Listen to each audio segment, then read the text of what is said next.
Greetings, programs, and welcome to another working title.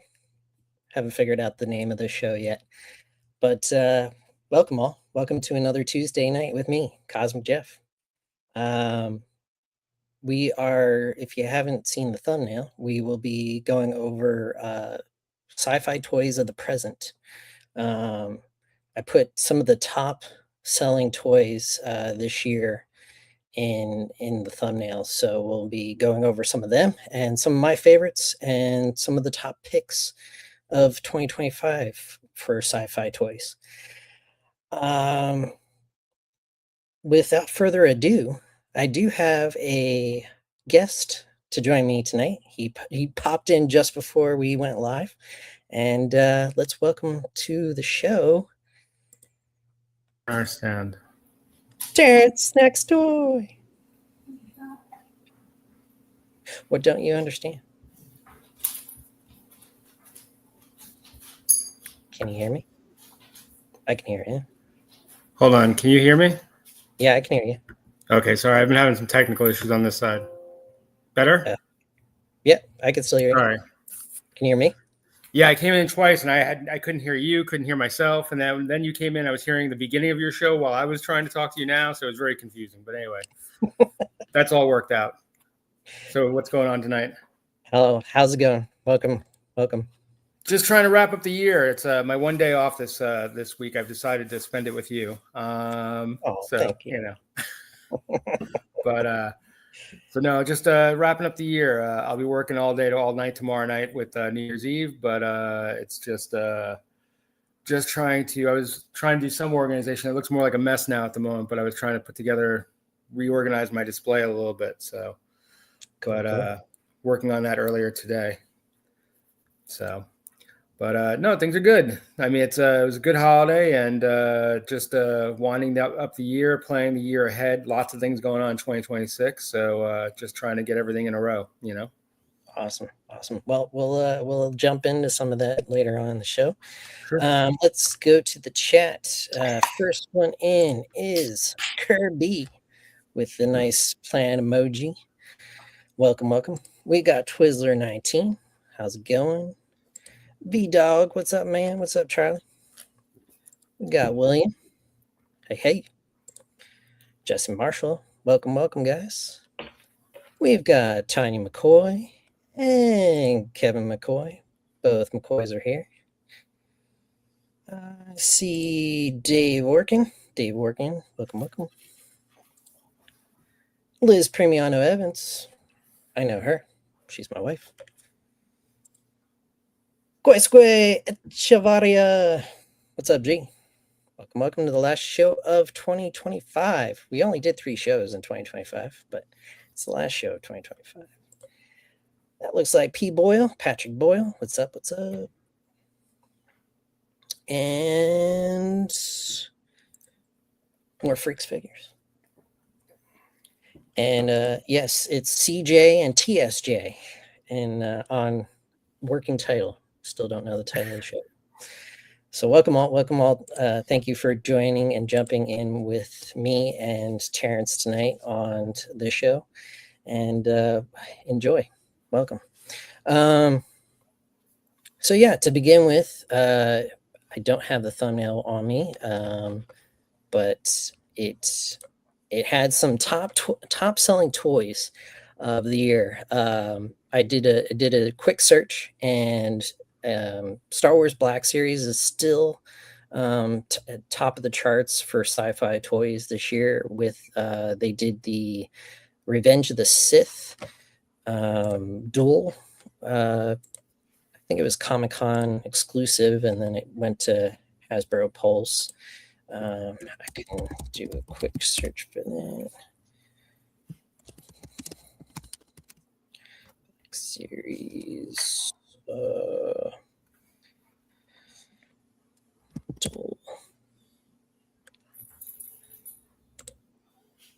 let's see here. No, that's not it.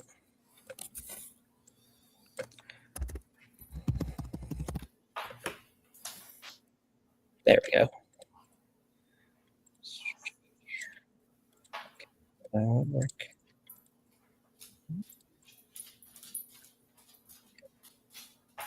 All right. Share screen. So, Jeff, out of the top sellers of cosmic toys this year, are you collecting any of those ones or no? Of the cosmic toys? I didn't know if you were working off like a list of the top sellers of the year, and I didn't know if you're still doing Black Series or any of that stuff. So yeah, I do still dabble into Black Series. Here we go, share. I am currently only getting droids, but this year they got me with some nostalgia, and they did Shadows of the Empire. So I've been going down that rabbit hole. I even went so far to go to a local toy shop in the Orlando area called Echo Base, and picked up some Powers of the Force 2 Shadows of the Empire figures and toys. This is actually one of them. I got the Scoop bike. So let's see here. Move.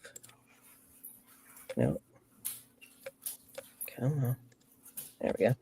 So this was the Shadows of the Empire Power of the Force 2 toy line, and then this was the Swoop bike, which was based off a concept. And there's some more cross sell. And yeah, so Prince Gizor, he's right there and right there. He reminds me of like a space orc. So I'm really interested to see if we ever get orcs in space in Cosmic Legions. What will they look like? I might do some customs in 2026 that'll look like Gizor or space orcs. Now, are Shadows of the Empire, is that still canon, or is that stuff that went away after Disney took over? As of right now, it is not canon. Okay. But you never know. They brought Thrawn in, and he wasn't supposed to be canon, and now he is. So yeah. So you never know. They can decide to throw a character in from Shadows of the Empire, and then he will be canon. But as of right now, that as far as I know, is still the expanded universe, or they called it something else. I guess yeah, expanded universe, non-canon. Yeah, because I remember like when those books came out, I think I was in high school. My best friend was a huge Star Wars fan and totally followed all that, and was like, I would always hear about the stories in those books, through him. So I know a lot of that, kind of like that Mara Jade, the children of Han and Leia. That's like all part of that, right? That is part of Dark Empire, I believe. Mm-hmm. I don't think does Mara Jade show up during Shadows of the Empire? I don't know. If anybody knows in the chat, let us know. But as far as I know, Shadows of the Empire takes place between the end of Empire Strikes Back and the before of Return of the Jedi. Okay. So that's why you still have Leia in her Bosch outfit, and so she's actually playing a bounty hunter along with Chewbacca, and Chewbacca's in bounty hunter gear, and Luke also has really cool red, stormtrooper armor in Shadows of the Empire. So it takes place between Empire and Jedi.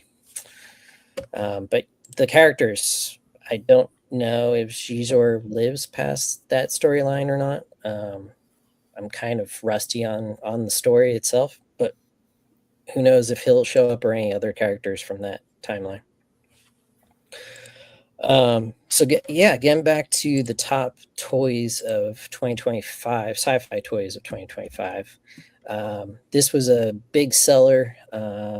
It was, the Star Wars Black Series Anakin Skywalker and Obi-Wan Kenobi duel on Mustafar.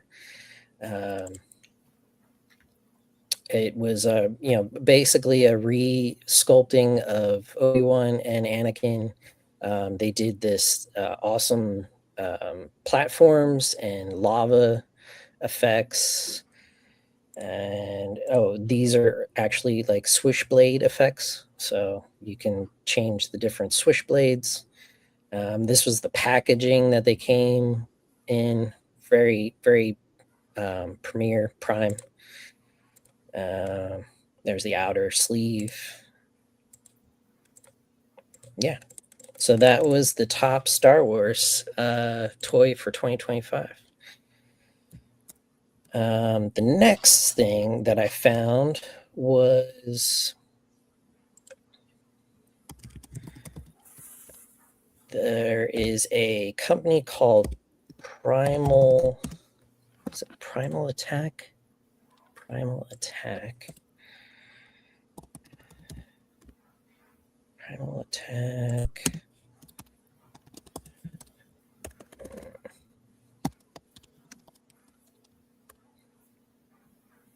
Okay, where are you? Nope, that's not it. What was it called? What was it called? Yeah, that should be it. Why isn't it coming up?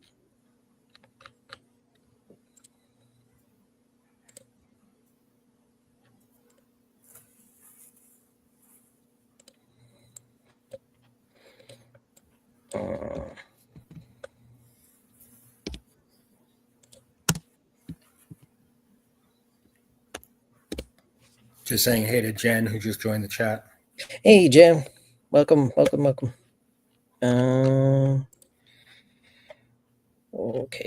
it was here. Primal Hatch. There it is. Primal Hatch. So the best selling Jurassic World toy was this year wasn't actually by Mattel. It was done by a company called Primal Hatch. They got the license, and this is what it looks like.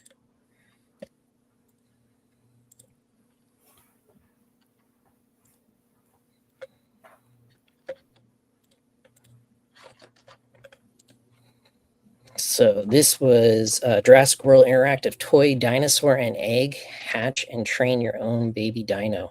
It came in this form factor of packaging. And it's basically an interactive dinosaur, like fully animatronic hatching. Starts something like this, and then it hatches on its own. And then once out, you can interact with it. A few of the items that it comes with is a clicker device, like you would see Chris Pratt's character use with the Velociraptors, or a slice of meat, and you can interact with it doing those things. Yeah, and it you can approach it. If it's red, it's in attack mode, and then you use the clicker until it goes to green eyes, something like this, and you can approach the dino. So that was the top selling Jurassic World toy for 2025. So it's like red light, green light, but with a dinosaur. Yeah. Yep.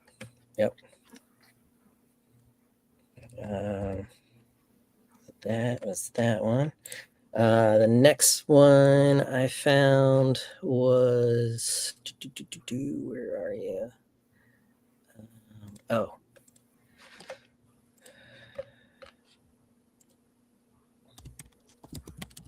The top selling Transformers of this year was, they started a new subline called blanking on everything tonight.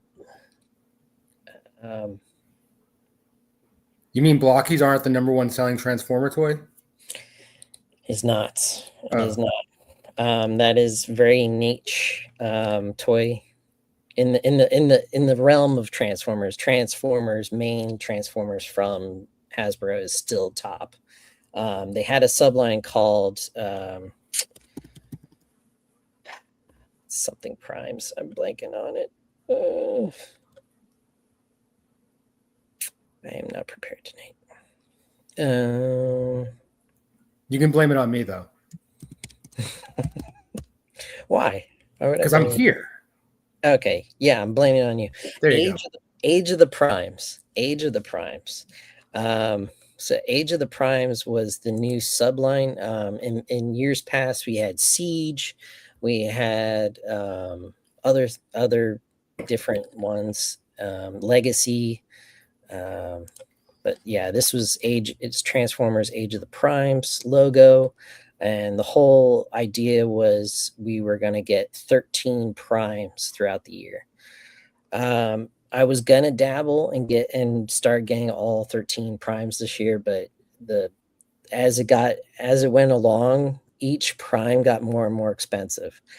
And I couldn't jump on it. It Now, are the wouldn't. primes all characters that have been established within the lore, or are they characters they are creating for the line? I guess. Um, yes and no. Okay. There have been primes in the past. A lot more recently, we got more introduced to primes in Transformers One, the movie Okay. last year. But there has always been the 13 primes of Cybertron.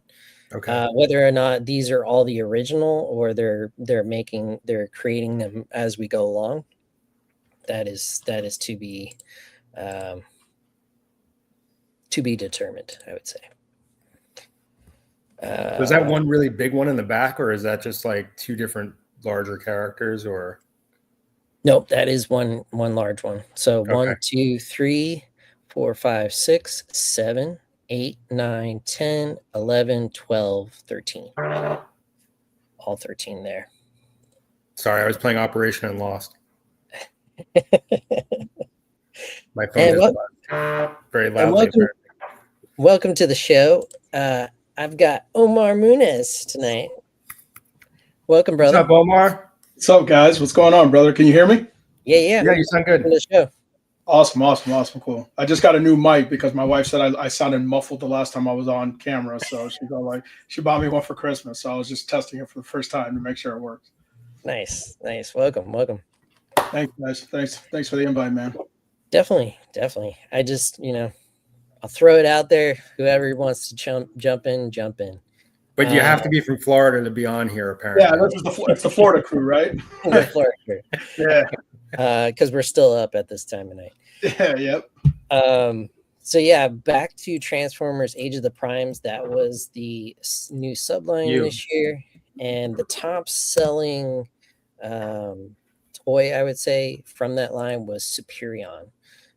He is a combiner, and you had to get all 4 or 5 of these to create Superion. So just to go through it, you got Silverbolt, and I can't read the other ones because the graphic is terrible. Let's see if I can find a better image.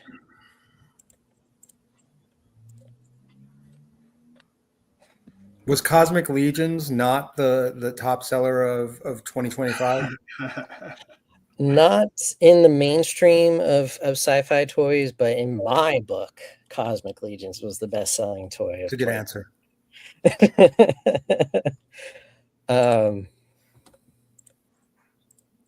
It will forever be top on the. I had this when I was a kid. Superion.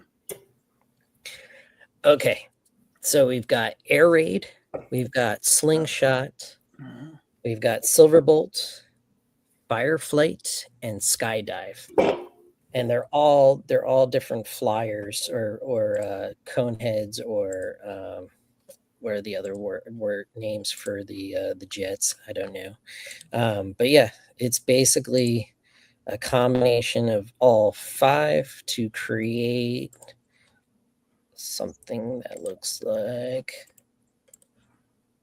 this. So that's all 5 combined into Superion. So now, knowing you and your Air Force background, are you more gravitated towards the jets than other Transformers, or do you just like all Transformers? I'm gravitated to everything that has to do with flying. Okay. Because I know in Motu you're a Stratos guy. Exactly. Right. Okay. Yeah, it's a combination for Motu. It's a combination more with Stratos than like Buzz Off, but I like Buzz Off. I like all the flying vehicles in Motu. But yeah, the jets, GI Joe. I got the Rattler this year. So yeah, anything to do with flying in air or space, I gravitate to. All right, so that is the top. That was number 3 of this year. The next toy, not to, this is probably the top selling toy company in the world, Lego, and they had some awesome Lego space this year. It was called.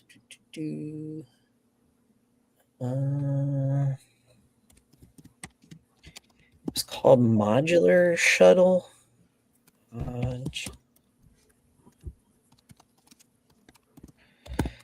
There was a few other, the Modular Galactic Spaceship, and this is what that looked like. Did they do it on the space? I know they used to have like their own Lego space brand. I don't know if they were still doing that or not. So it's labeled space on the side, but it's considered part of the Lego City. Right. Okay.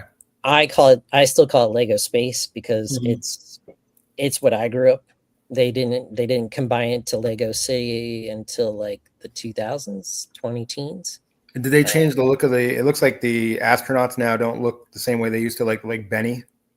Yeah, no, they're completely updated. The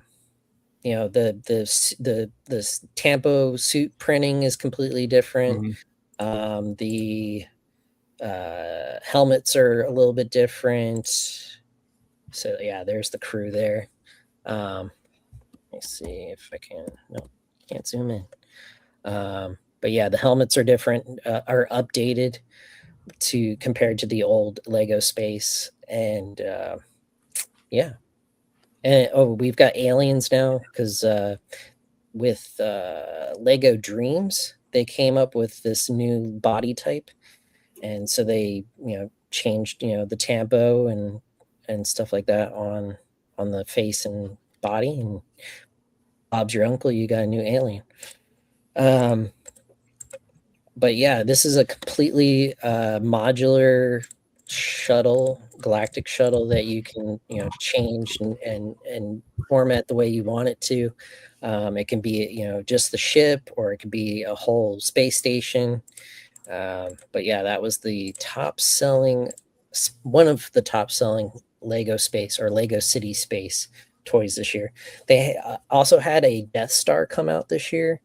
That was USC Ultimate Collector Series. UCS, Ultimate Collector Series. Star Wars Death Star that came out.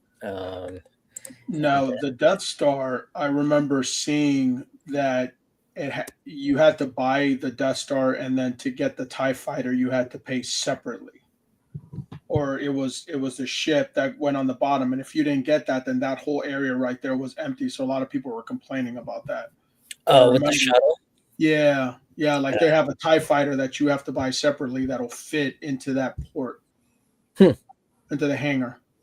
And a lot of people were upset because on the side where the stormtroopers are at. The stormtroopers are at. And people were upset because the TIE Fighter didn't come with it, so they had to buy it separately. Yeah.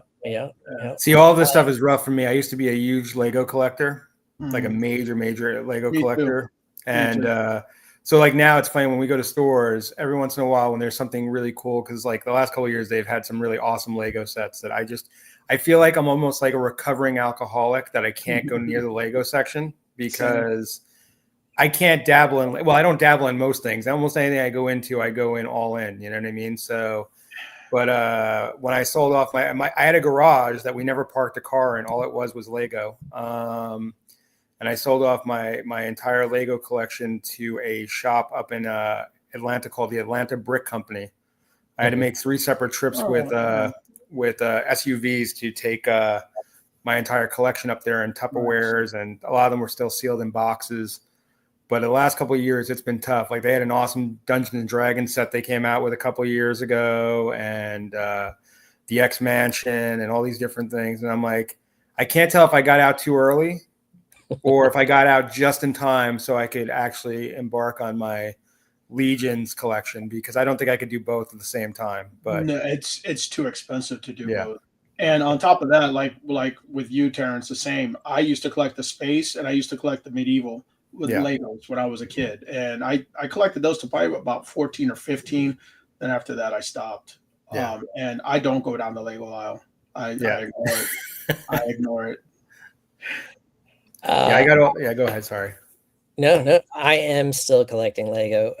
Lego is sort of what got me back into collecting a second or third time since I've started collecting as an adult. When I moved to Florida 5 years ago now, it was like the thing that I could easily go out and buy, even at Walgreens. I was buying minifigs, every time I went to Walgreens. And through Lego, I started looking for, building toys or toys that you could pop and swap. And that's what led me to Legions and a few other toys. Well, Glyos too. Yeah. So Lego is a gateway drug for sure, I would say. I'm just warding away the Glyos. Sorry. The Glyos, is not for me. I'm going to tell you what, you get one Glyos and you're done. Yeah. You're done. Yeah. You're done. I got one here. Like I said, I don't dabble, so I stay away from the Glyos, Wait. There we go, Jeff. Oh, nice. The servos. Nice. Yep. But these were my top 2 this year. It was RoboCop from Mighty Maniacs, their version of RoboCop, and their version of the endoskeleton. Yeah, those, I thought about getting those. Those were awesome. And then they had one that looked like the Phantom. You've seen that one? Yeah, that one was really cool too. That was more of a Battle Tribes, which is a little bit smaller than Mighty Maniacs. And that was put out by Cappy Space. Cappy Space, that's right. And then I was looking at the Mangalords. I think that's what they're called, the Mangalords. Yeah, Mangalords. Yeah, those are really cool. But I ended up getting all the stormtrooper looking dudes. Nice. I got those. Yeah, so I mean, I really like this guy. This guy's really cool, man. So yeah, that's an Armorvore. Yeah, the Armorvore, yeah. So yeah, Terrence, I'm telling you, man, you buy one and you're done, dude. Yep. You end up with, by the time you know it, you have 5, and then you have 7, and then you have 9, and then you have 12, and then you have 18, and it's like, I when I went through the Armory experience this year, I kind of went through it the same way. I kind of avoid the guys in the middle of Walmart trying to get me to sign up for a cell phone plan. You know what I mean? Or a cable internet access. It's just like, yeah, I'm good. My company pays for it. Thanks. I don't need to go that direction. Mm-hmm. You guys stay over there. Yeah, that's pretty much what it feels like sometimes. Well, that was the first time I bought a Glyos, was at Legions Con. I bought the scaphoid looking Faden or whatever. Yeah, the scaphoid Faden. Yeah, this bad boy right here. Yeah, this guy, yeah. So, and that's what got me hooked. He was a top seller. I've kind of like gotten focused with Glyos. I've realized I don't like the smaller ones, like Battle Tribes or some of the smaller figures, like less than 3 3/4, 4 inch. So now I think Anthony Houseal has an answer for that. Isn't Battle Tribes the one he's doing the upsize ones for? Yeah, the Legions versions. Yeah. But yeah, there is that option, is to get the Battle Tribe Legions kits from the Toy Forge. But for me, in the Glyos realm, I'm staying between 3 3/4 and 4 inch with Mighty Maniacs, Mangalords, sometimes the Goss armor from Toy Pizza, and I think there was 2 other ones, but I'm blanking on the other 2 that I'm just focusing on trying to. God Beast. He makes he makes the Nemesis and Mushi. And there's one more. I can't remember.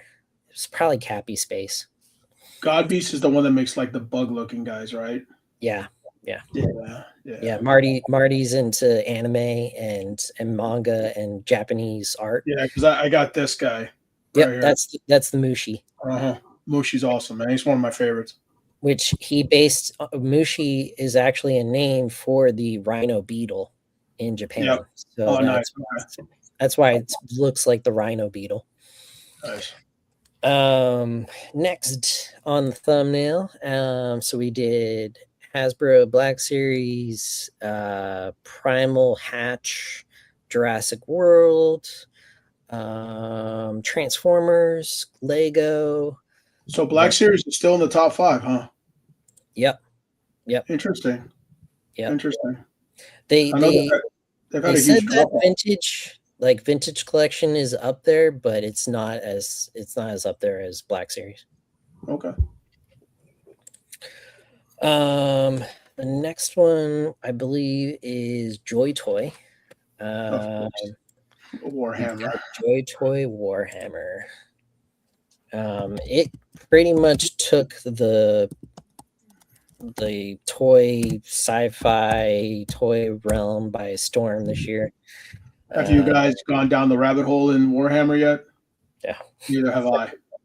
Blake buys all of it. We can't. There's no room for me to buy anything. Blake gets it all. Bro, Blake needs to stop because he keeps on. I mean, he's so good at marketing that. I mean, and then I was watching Badass Reviews the other day, and then I'm like, those look so good. And I was like, between them and Wraith Mace, I mean, they're on top of it. You know what I mean? So this was one of the top sellers right here. The Warhammer 40K Blood Angel Predator Annihilator tank, coming in nice. Or actually, this is pre-order. There was another tank.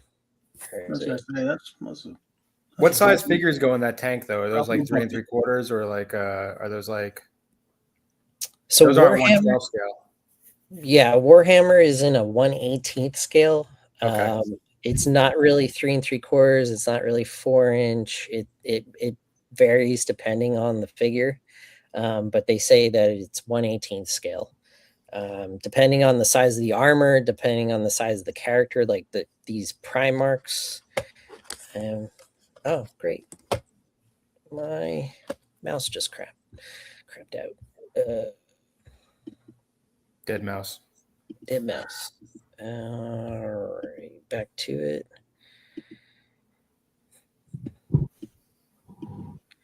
Okay, so like these that's a Primarch, which are huge compared to. Come on.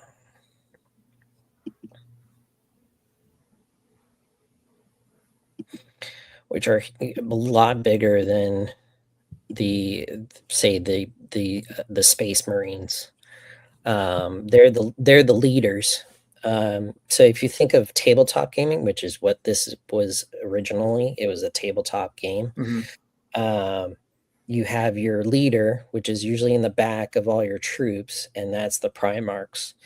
Then you've got the Space Marines, which are your grunts, which are your pawns in front of the Primarch. And then you've got vehicles like the tanks, and there's big mechs. I don't know what those are called. Now, I don't know. Do you know if Blake ever actually played the tabletop, or was he just into the figures or the video games? Or so he has said on Off-World that he did used to play it when he was living in Colorado. Okay, but he hasn't played it since moving to Oregon. And then he got away from playing tabletop games, got into more figures and toys. But he is still playing, or he's still playing video games, and he plays Space Marines too. Okay.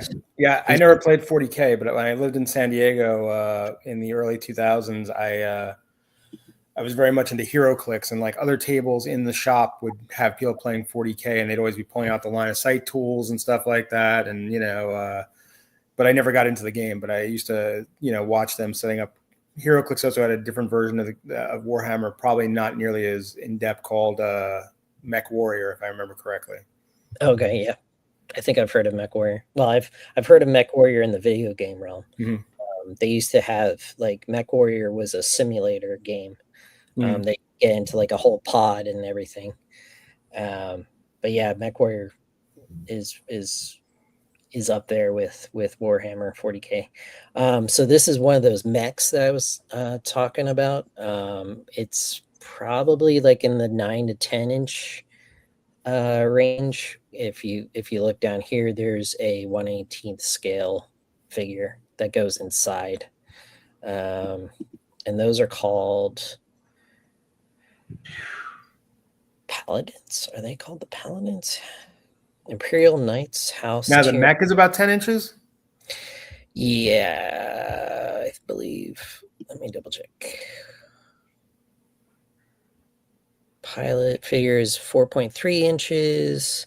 Oh no, the knight is 21 inches. Okay. 21 inches tall. A lot bigger, a lot bigger. So yeah, so that pilot is 4.3 inches. I would say the armor's hitting close to 5 inches, depending on which figure it is. That's the size of that Sentinel that just came out for Marvel Legends. Yep.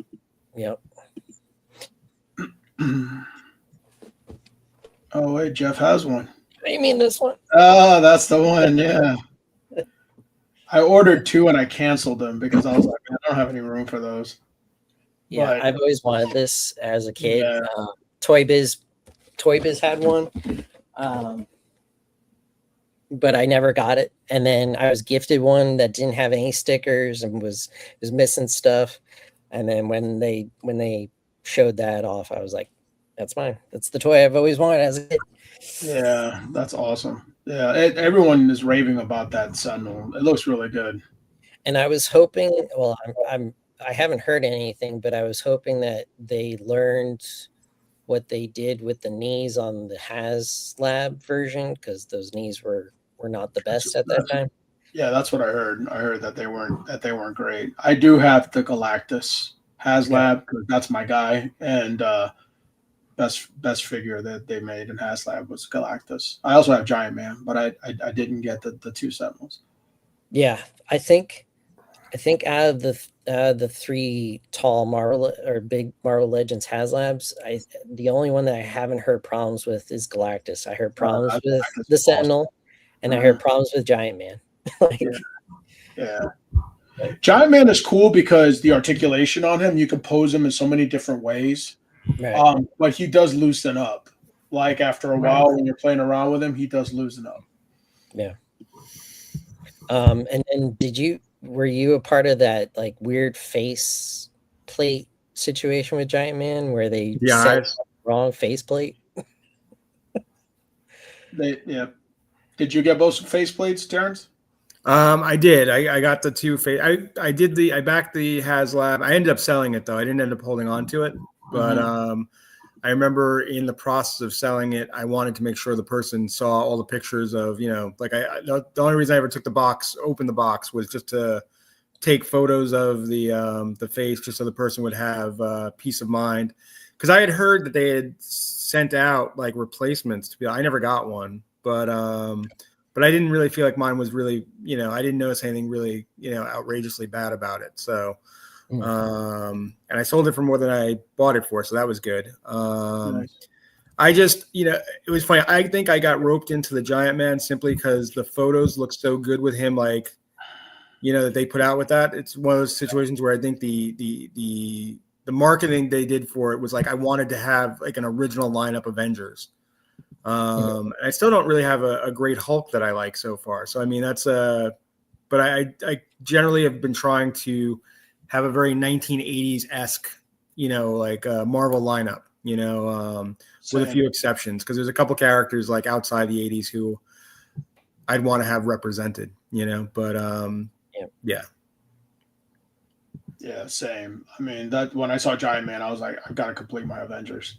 Yeah. So that's the only reason why I got him. If he wasn't an Avenger, I probably wouldn't have gotten him.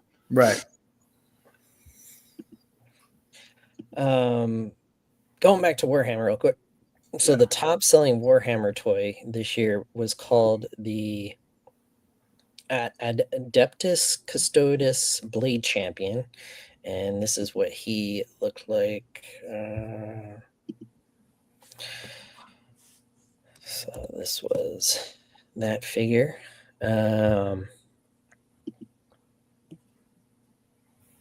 Very, very, very metal, very gold metal. They do come with alternate portraits. That's not just a Lee J figure on roids. It could be. You know, The you colorway looks right. you take the Ox Crew suits and put some medieval armor on it. It actually kind of looks like Mech Sir Gideon. If you think about it, it's got the mustache and everything on his face. Those pauldrons too, yeah. What size is that, Jeff? So he is coming in at, again, 1/18 scale. Each figure includes interchangeable hands and weapon accessories and stands between 4 and 6 inches tall. And how much do those run for usually, the 4-inch guys? That's not too bad. Yeah. You can get this is BBTS pricing, and if you talk to Blake, he'll tell you do not get off of BBTS. Their pricing is usually like $20 more, $20 to $30 more than what you can get from other sites like LT Cave and a few other sites that Blake and Wraith Mace recommend. I've been looking at LT Cave for probably about a month now, and I keep on making a cart and then deleting a cart and making a cart and deleting a cart. Look away, Jeff. Look away. Do it. Stay in your lane. But I like this because it's a combination of mythic and cosmic all in one, and I don't have to make it, and it's perfect. I don't know. And it's nice and small, and I can carry it so with me wherever I go.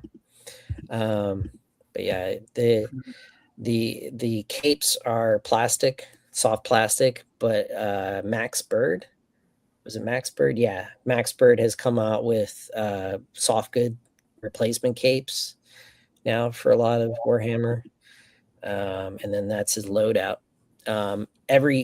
Most Joy Toy figures come with a stand, depending on the toy line. Like their TMNT line, they were coming out with sections of a manhole cover, and then they have different decorated stands for their. That one looks like the NECA one.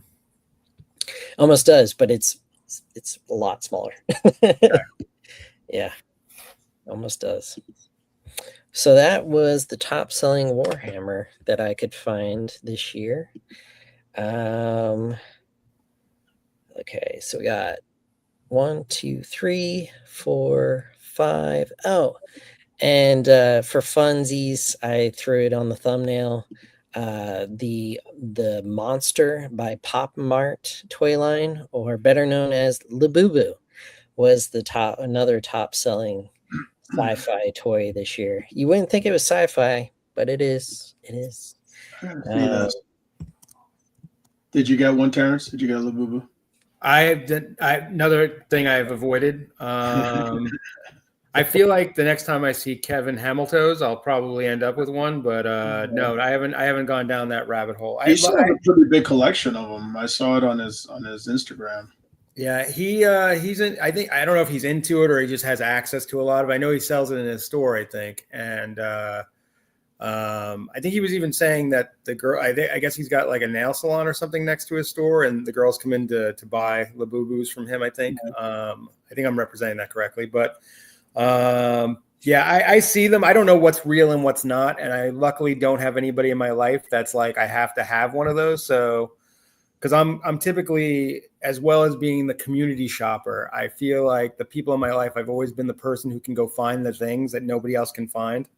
So I haven't had anybody who's tapped me on the shoulder and been like, hey, if in your travels you come across this. So I've managed to sidestep that entire phenomenon. Jeff, feel if I like see you at Legion's Con with that, man, we're gonna have to have a talk. with my cross bag, just Labubu's hanging off of it. Labubu's just hanging off of everywhere, right? But I would take it a step further, and I would start putting like armor on them, like for Nice. different toy lines, make them all like mech looking. Make a Warhammer Labubus. Yeah, Warhammer Labubus. Uh-huh. So for me, it since it was like a big celebrity push for a lot of Labubu this year, it reminded me of like a couple years ago, all the celebrities wanted to carry their dogs in a purse. It's like a dog. It's like a purse dog. It's like a dog purse or purse dog. Yeah, purse dog with Labubus. I feel like so. We'll see. We'll see if it continues on. It could be like the way of the Beanie Baby or the way of the Pog. Who knows? But yeah, that was honorable mention for one of the top sci-fi toys of 2025. So wait, I must have missed it. What is the connection between space or sci-fi and Labubus? Monsters. They're a monster toy line. So wait, are they selling more than Pokemon? Because Pokemon are monsters, right? Right. So the between the two of them, they were the top two. Pokemon in cards and action and figures, and Labubu in plushies. There have been some pretty vicious looking Labubus. They have some with teeth and everything. I've seen a couple of them. I'm like, well, that's a vicious looking one. So there's different characters within. The line is called The Monsters by Pop Mart. It was done by a Japanese artist. And he came up with different characters. So there are different looking Labubus depending on the character. So here's something. 10 things to know about the beloved Labubu. For Labubu, it all began in 2015 when illustrator Kensing Lung created the story series The Monsters. Strongly influenced by Nordic mythology, the monster tribe includes Zumumu, Taikoko, Spooky, Pato, and of course Labubu. The last quickly gained tremendous popularity, even more so after Blackpink's Lisa accessorized her bags with them. So that was that. But yeah, it's the idea has been around since 2015, but it got a big push in 2025. And Pop Mart is the actual toy company. So if you're not getting a Pop Mart Labubu, you're getting a knockoff, I would say. So the one I bought from Mop Tart isn't legit. Yeah. So. Yep, it's not. Yeah, that was that. And then top picks of 2025. So of course, my top pick of 2025 was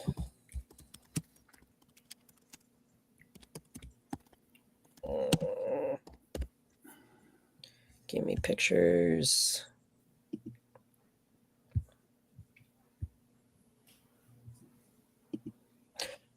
Ox Crew Book 1. There we go.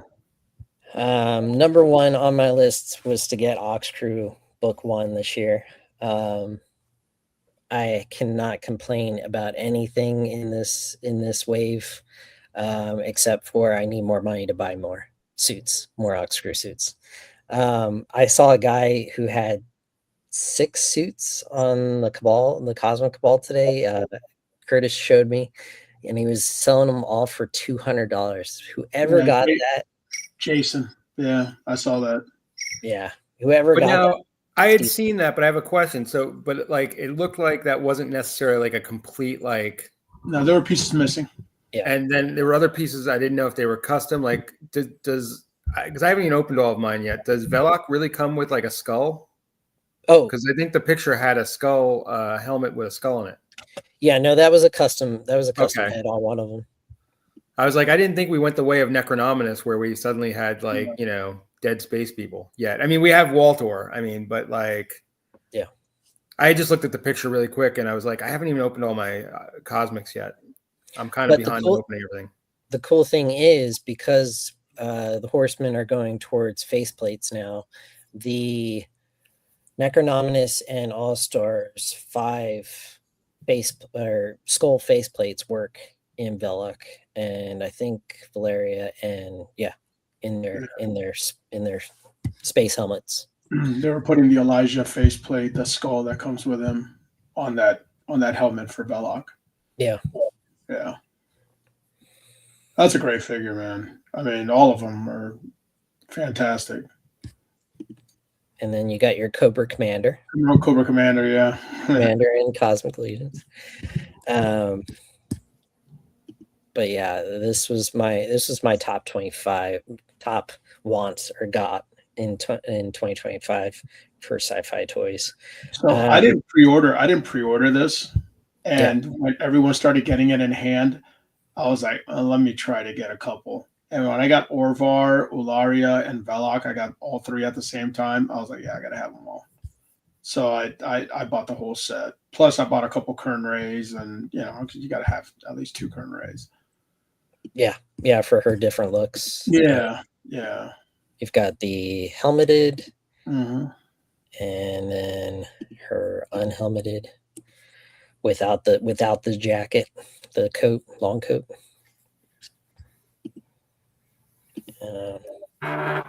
Such a cool figure. That spear from her is one of my favorite new accessories. And the bandolier. She comes with a bandolier.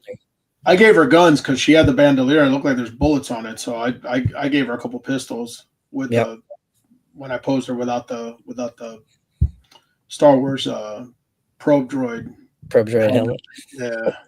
Or I've heard Toy Bro and Mark, Saturday Morning Toy Collector, now say it looks like the Sentinel from the Matrix. Oh yeah, it does. Sentinel head from the Matrix. Yeah. But then I've also seen that kind of head style in anime. And what was that movie with Denzel Washington's son a couple years ago? I'm blanking on the name. But it's a sci-fi movie about droids coming to life and being sentient and having their own life in the world. And one of the characters has a helmet like that. Lowland Skateback, like the few posings that I've seen them do with the actual production figure now, like you can do it with the prototype, but like you can get him on his hind legs and get him really like leaping, even with that tail. So that's pretty cool. Uka, that's how I have him posed standing up on his 2 hind legs on my shelf. Yeah, dude, nice. Yeah, it's cool. We got Uka, the first Veblen. The next one will be Uchka is in book 2. But I liked what Joe Bro said on Mythic Enablers. Bug-Eye Shorty Pants was his nickname. So we've got Uka, which is cool because we were getting more like tribal characters, more native planet characters with Uka. These guys always remind me of the coffee guys from Men in Black. Yeah. Yeah, they do. Yeah, they do. It's funny you said that, Terrence, because my wife said the same thing, and she doesn't collect the toys, but she liked this figure so much that it's sitting on her desk, on her work desk. So I had to buy another one myself. Yeah. So, yeah.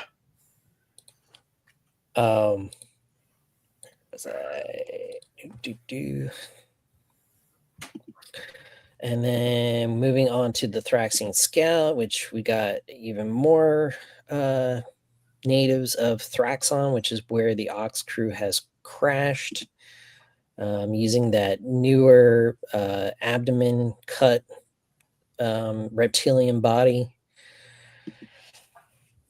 And I know a lot of people are trying to get them to replace Koi's armored knee. I like the armored knee on Koi.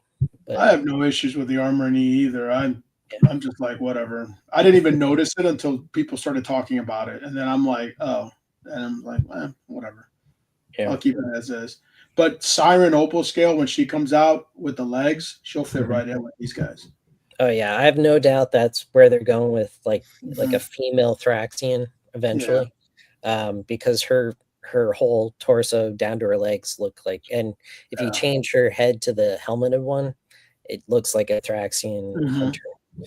But yeah, also a lot of people, I think I saw Jeremy Gerard get or take a lot of the wooden armor and put it on a Bronchitis. Bronchitis. Yeah. It looked awesome, man. It looked awesome. Yeah. So very cool. And then we got Ularia, Belloq's wife, and second in command of the ship, the Korganox.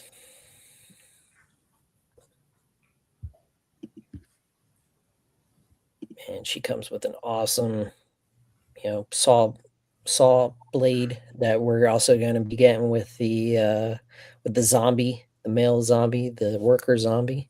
Dave Orkin. Again, face plates, so interchangeable. That head sculpt is beautiful, man. I love that head sculpt. This one? Yeah, that head sculpt is awesome, man. Yeah. I like the design that Eric Treadway went with for their species. Yeah, there is Ularia. We did Velok, we did Orvar, and last but not least, we've got the campsite collection, and we got the first computer in Cosmic Legions, which we'll be getting again with awesome new display readout with Lieutenant Holiday at Toylanta coming next year. So look out for that.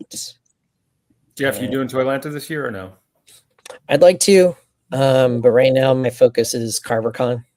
Okay. Trying to get stuff together because I have a table at CarverCon, and trying to my goal is in the next week or two fire up the 3D printer and start 3D printing some stuff that I've had in mind to give to the masses. Mostly Dio stuff. I've been looking at creating some Dio pieces. CarverCon's at the end of May, right? No, CarverCon is July 11th. Oh, okay. It's in July. 1 week after July 4th. What's at the end of May? There was another one that's at the end of May. Isn't that's IshCon. IshCon. Okay, IshCon. All right. Yep. Omar, you got to keep these straight because I'm depending on you. I know, man. I know. It's been a long. You're part of my creative realms plans, So I hear you, brother. Well, if you guys decide to go to Toylanta, let me know because I'm planning on going, and I mean we can caravan up there or whatever. I mean, Jeff, if you want to go, let me know, dude. Oh, well, last year was an awesome time. I had just finished my master's degree, and that was my graduation present to myself. Nice. Just to go to Toylanta, and luckily, originally I was going to go up with Mark Thomas, but to drive all the way to Tallahassee and then to drive up to Georgia, it was going to be weird for both of us to figure all that out. And we were also going to try and meet like halfway in Central Florida. That was going to be crazy. Yeah, but that's last year's problem. Omar lives like in the Orlando area. Yeah, you got no excuses. Mac in Orlando. But then Chris James took me up, and he lives 45 minutes away from me. And he hooked me up with a room at his girlfriend's brother's house, so I didn't have to pay for a hotel, and then I got a ride up with him, so I didn't have to. Well, I paid for gas and I offered to drive, but didn't have to drive, so I paid for Well, gas. again, let me know because I lived in Atlanta for 9 years and I have friends and everything that we could all stay at. So if you want to go, let me know. All right, sir. I will keep you in mind. I will talk to the missus first. Yeah, yeah, because I'm trying to convince the missus too to come with me because so she All can right. go see her friends and she could go on her own while I go to Toylanta. So Right on, right on. So this was top. This is top for me for 2025. I would say yeah, definitely Orvar was like the first one I got. Again, I just got an Allegiance last year, so I missed the pre-order window, both direct and retailer. So I had to get it as it came out. And Orvar was the first one that I wanted to get. So I have got 2 Orvars, and then the rest of the wave came in the last couple months. I didn't realize how great of a figure that was until I had him in hand. Yeah, Because at first, well, I got them all at the same time, and then when I opened them, he became my favorite. When I had him in hand, I was like, "Wow, this figure is really really good." Because the first Cosmic Legions figure I bought was Slog. yeah, Because I love the green, the bright green, and the meatball looking thing, and so yeah, I mean that figure kicks, man. That's a good one. yeah. And I have a lot of ideas. Like I like dwarfs in space, and so I want to make a whole like mining crew, like a asteroid mining crew. Um, Again, Anthony Halseal has definitely got me going on that. Um, so that's another idea for 2026. The next top for 2025 for me would have to be the Cosmic Character Packs one. This definitely expanded not only Cosmic Legions, but a few figures in the Mythic Legions. I know the top 2 for a lot of people were the Dragoseer for that matches Kragnar to make a Dragoseer both in Cosmic and Mythic Legions, and also the Cosmic Ladies that a lot used in Mythic Legions for 2.0s. So yeah, got an alternate color of the Ziri, new war paint on the grays, and a new sculpt with the grating teeth. They took the Ninians and repainted them to match Thygar. We've got helmeted heads for the Sphexians that didn't come with helmeted heads, and of course the Dragoseer character pack. Those helmeted Sphexian heads really upgrade the Sphexians. Because when I first got the Sphexians, I was like, "Oh, they're cool," but when I got those helmeted heads, I was like, "Okay, they're awesome." Yeah, yeah. What like one of the first things when Jeremy Gerard got the Sphexian miner, he took a block commander helmet and repainted it to black because the miners that have wings are called flyers, which would have a helmet. And then the ones that don't have wings are the actual miners that don't fly. And when he repainted one of those helmets, I was like, "Oh, I gotta have a helmet. I gotta have a helmet on my flyer," and I just never got around to it. And they answered my prayers with these character packs. So And that the block commander with the helmet looks so awesome. Yeah. Is this the block commander? That's the block commander, yeah. Because the blue ones are the guards. The Right. Mm-hmm. Thank you. Yes, that is the block commander. The blue ones are the guards. Yeah, block commander. Thank you, Omar, for correcting me. Keep me in line. But yeah, like I was saying, a lot of people did some awesome pop and swaps for their Mythic Legions and Figure Obscurus. If you had some extra Bastets. Okay, so that's number 2. Number 3 for me was a company that has been around for a couple years. and they gave me some nostalgia vibes because I'm a big GI Joe fan, and I did I guess probably 2 or 3 years ago. Yeah, 2 or 3 years ago, I did a deep dive into the background of GI Joe and GI Joe in Europe and Palatoy. And Palatoy had a line called Action Force, Yep. and Action Force had a subline called Red Shadows, and without further ado, Skeletron. Skeletron is the company. They did a Kickstarter for the RoboSkull Mark II, which is the ship, which looks like, where is the ship? Even the ship. Is the ship still in stock? I don't know. It might have sold out again. But there's always a chance to win it at almost every con I go to, though. Every time Skeletron's at a con, they seem to be doing like a giveaway every day for one person. So Well, the only reason I didn't buy it because I thought it was only for 4-inch figures.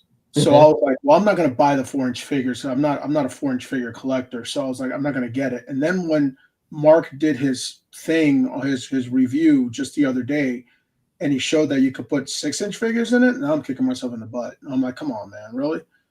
Yeah, I would have gotten one of those. I think I saw at the the middle of last year, middle of 2024, they were starting to release them out. They were starting to release the RoboSkull Mark II out, and a few were at a few shows, like Terrence said. I know I saw it at IshCon and other ones, as raffles. Joe Fest, IshCon, Toylanta. Yeah.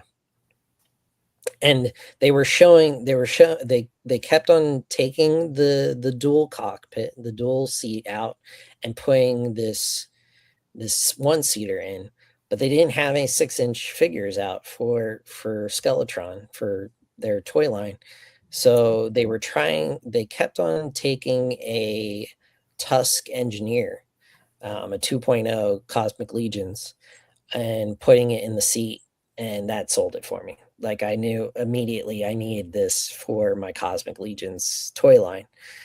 And then I think it was mid to earlier this year, they opened the backer kit for the original Kickstarter for the 6-inch figures, and that's when I realized, oh, okay, so we're getting 6-inch figures in the line.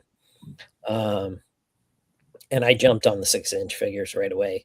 Didn't realize I hemmed and hawed about getting the RoboSkull, and then I eventually pulled the trigger about a couple weeks ago when they restocked and got the RoboSkull. So I've got the RoboSkull and all the 6-inch figures that come in the toy line right now.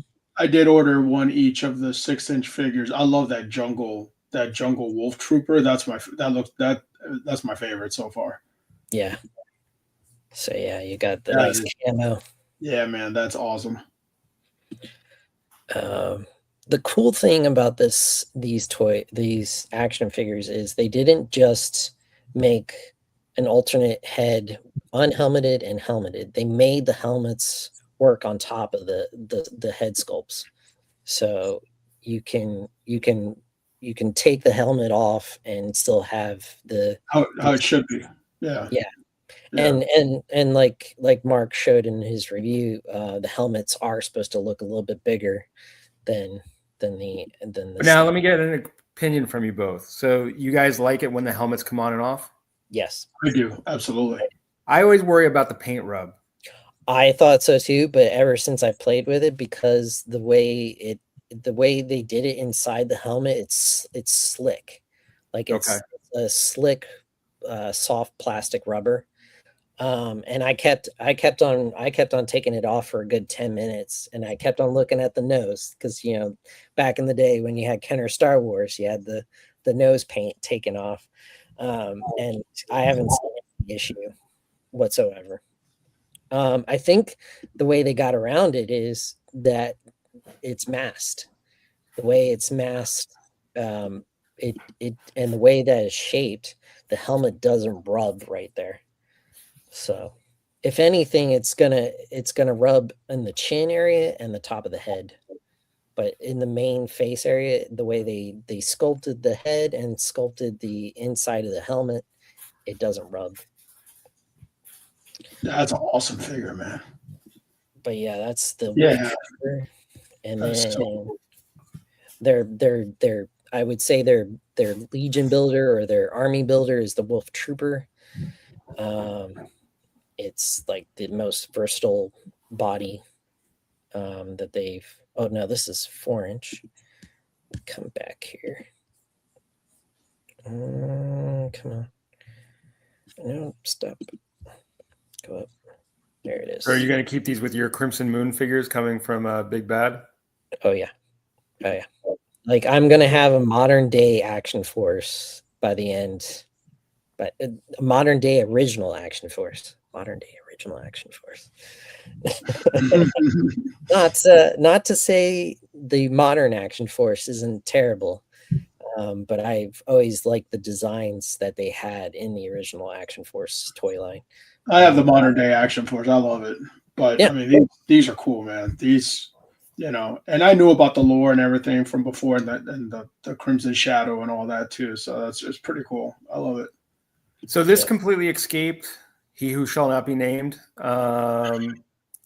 Like he didn't get that when he bought the Action Force license. No, because I think Skeletron came around 2015. Was it? It was earlier on, and Valid got the Action Force license after Skeletron. Okay. So he didn't. I guess he didn't.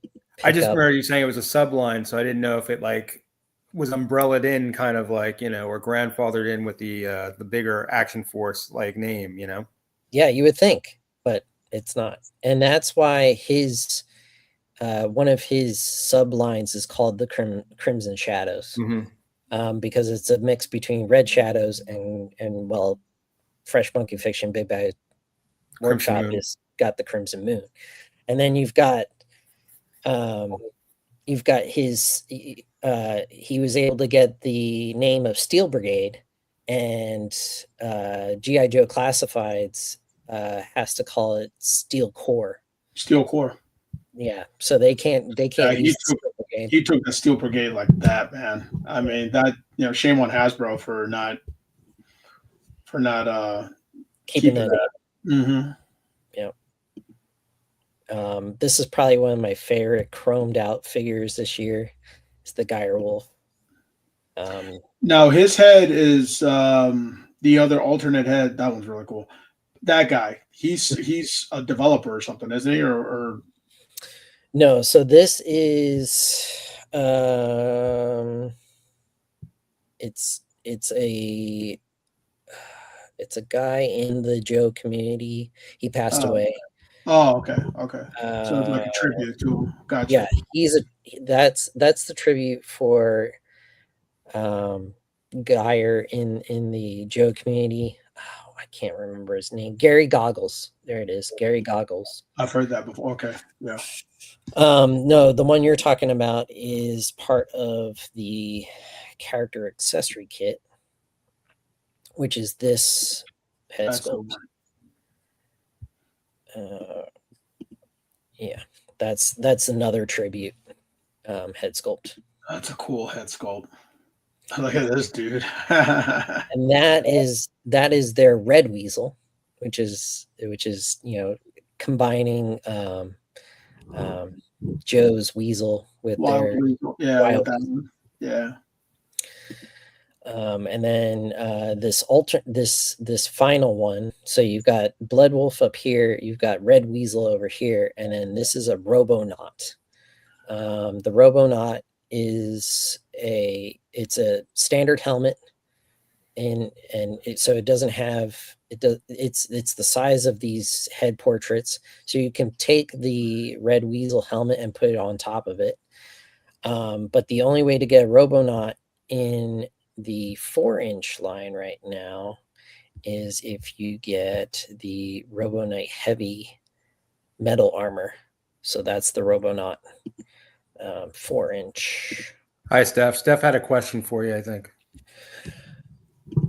Steph. Hi, Terry, Omar, Jeff. So Skeletron is its own entity and the original OG.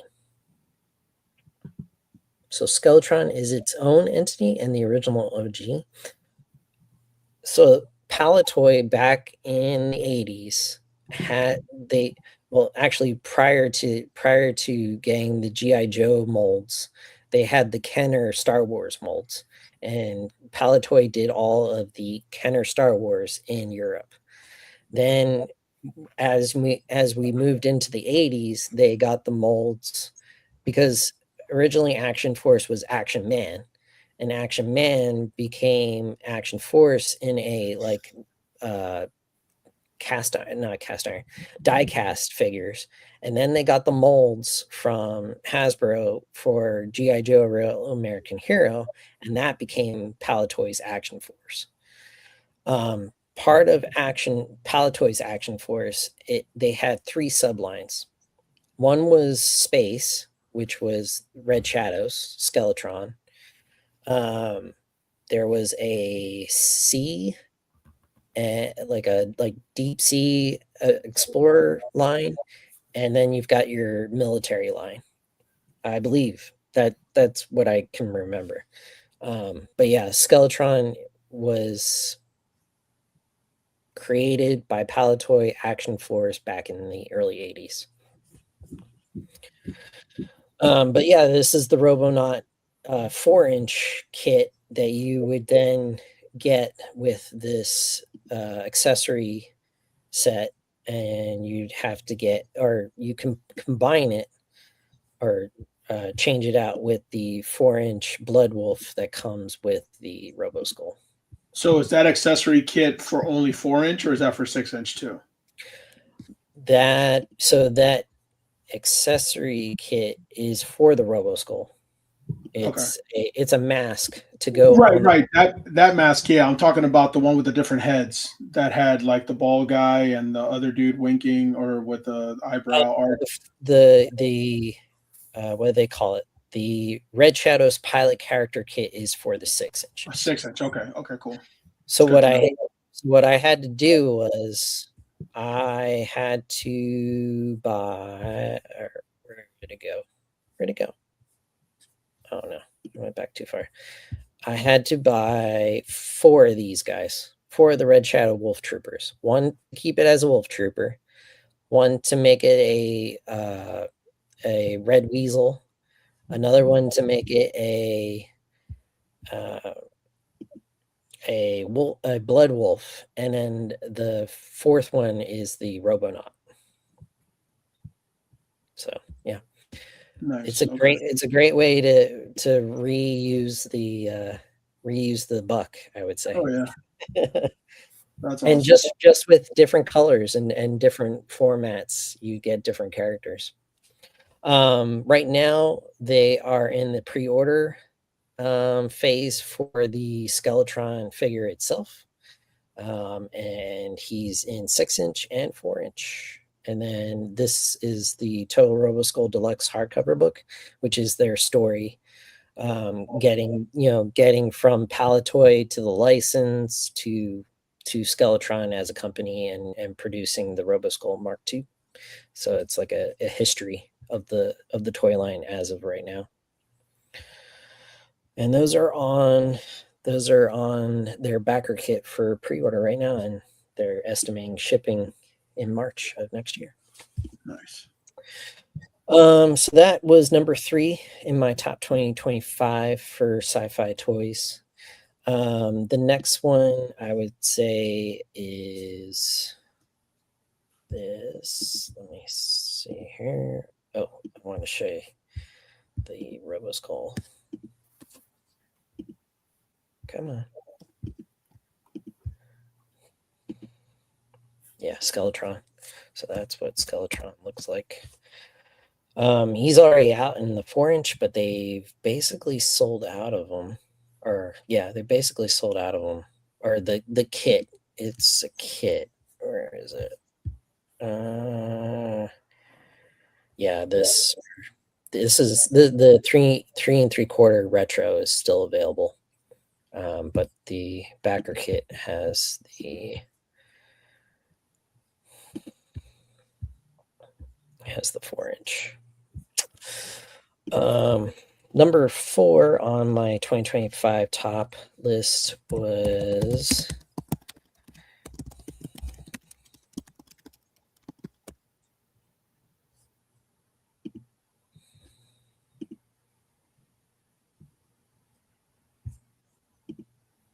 Black Series Shadows of the Empire. We talked about it earlier in the show, but I'm at awe that they got to do. Well, no, this is no, that's a custom. Never mind. Going back. They came out with, I think it was Zijor. Zijor was first. Yep. And then, so we got, oh, come on. Yeah, Zijor was first in the subline this year. Great figure. Yeah, I was like, I have him. Mm-hmm. It's so cool to get them at 6-inch because different things. That was a thing. Sorry. What's that?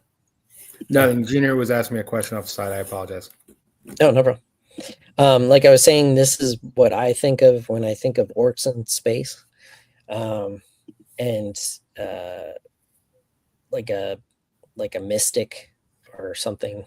You could definitely come up with different ideas for customs based off of Zijor.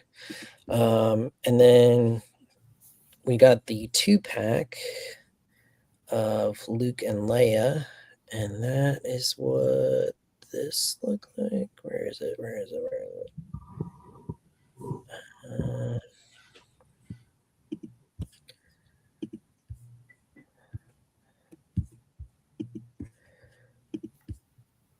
So that was the 2-pack this year of Luke and Leia. So Leia in her Bosch disguise, and Luke in the Imperial Guard armor.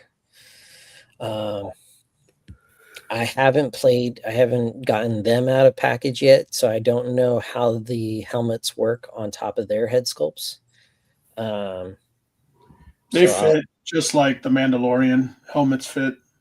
Oh, okay. Yeah, so just like Boba Fett, they fit pretty snug. But do they go on top of the head sculpt, or Yes. or you replace? Okay. No, you don't replace it. It's a mask. You put it right on the head. So yeah, so I have to do some comparisons between Skeletron and Black Series because I want to see who did it better in the new year. And then we got, as of this line to date, we got Dash Rendar.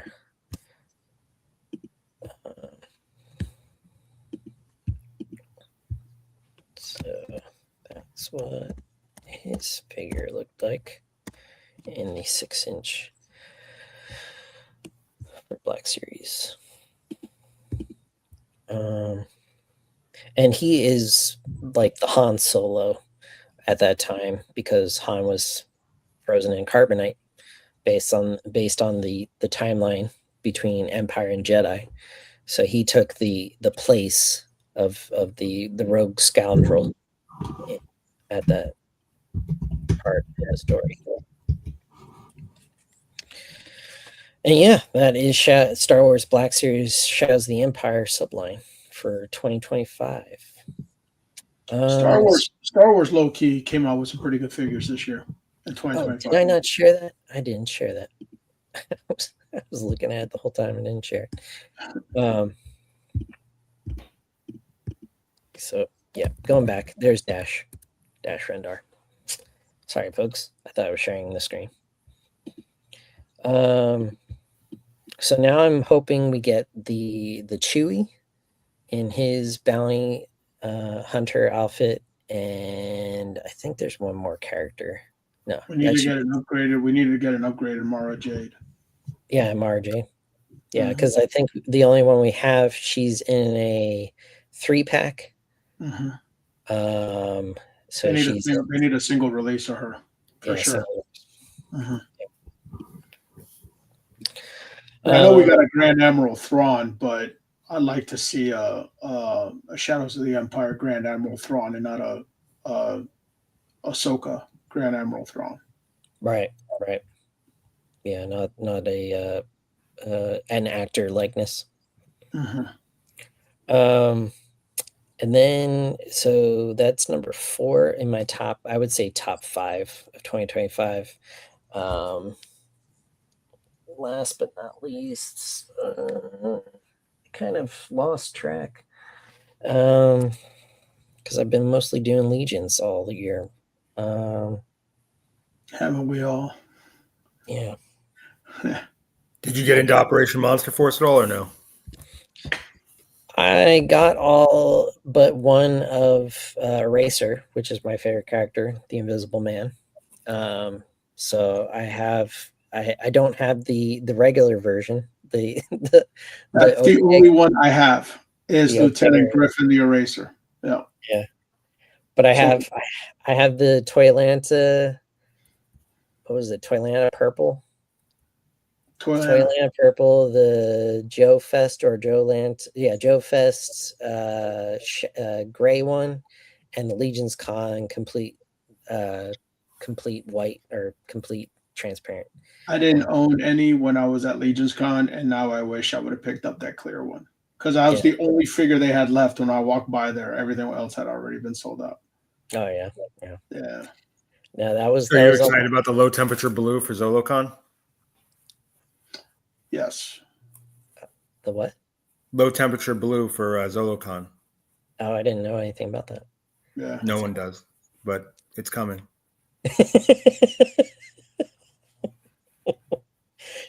All right. There's a pretty cool spectrum. They've got some pretty cool. They got some pretty cool exclusives coming out with ZoloCon. That's going to be pretty exciting. Yeah. No, I'd asked them. I had asked Big Bad Workshop on Instagram when they announced the clear one for Legion's Con. I'm like, are we going to see other translucent characters? And they said, we have no announcements at this time. And there were people like, yes, they're not going to do any more. I'm like, that's not what they said. They just said there's no announcements at this time. You know, more to be seen in the future.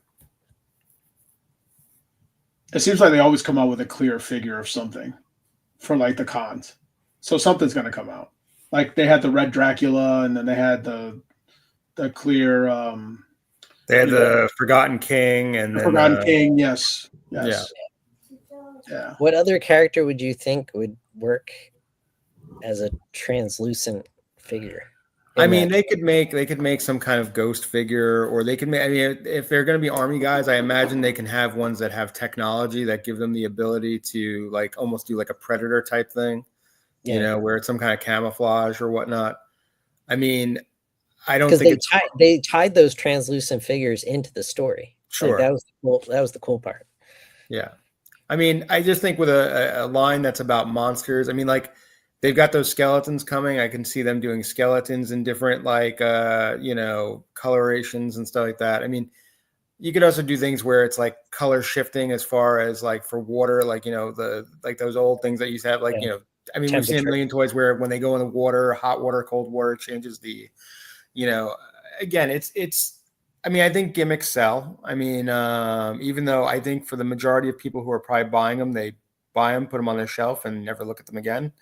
You know, or at least don't play with them in the way. I don't think you're getting into your bathtub or your pool with these things. You know what I mean? But, you know, I think that, you know, the idea is it's another opportunity to, and I'm not saying this necessarily is a bad thing. I'm just saying that as long as people are willing to buy them, they'll keep making more of them, you know? So, and I mean, there's people who will get into it just because they want it in every color, you know?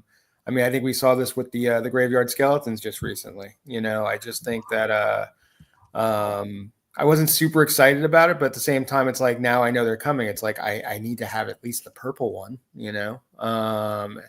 So I feel like I'll probably end up getting all of them at some point. But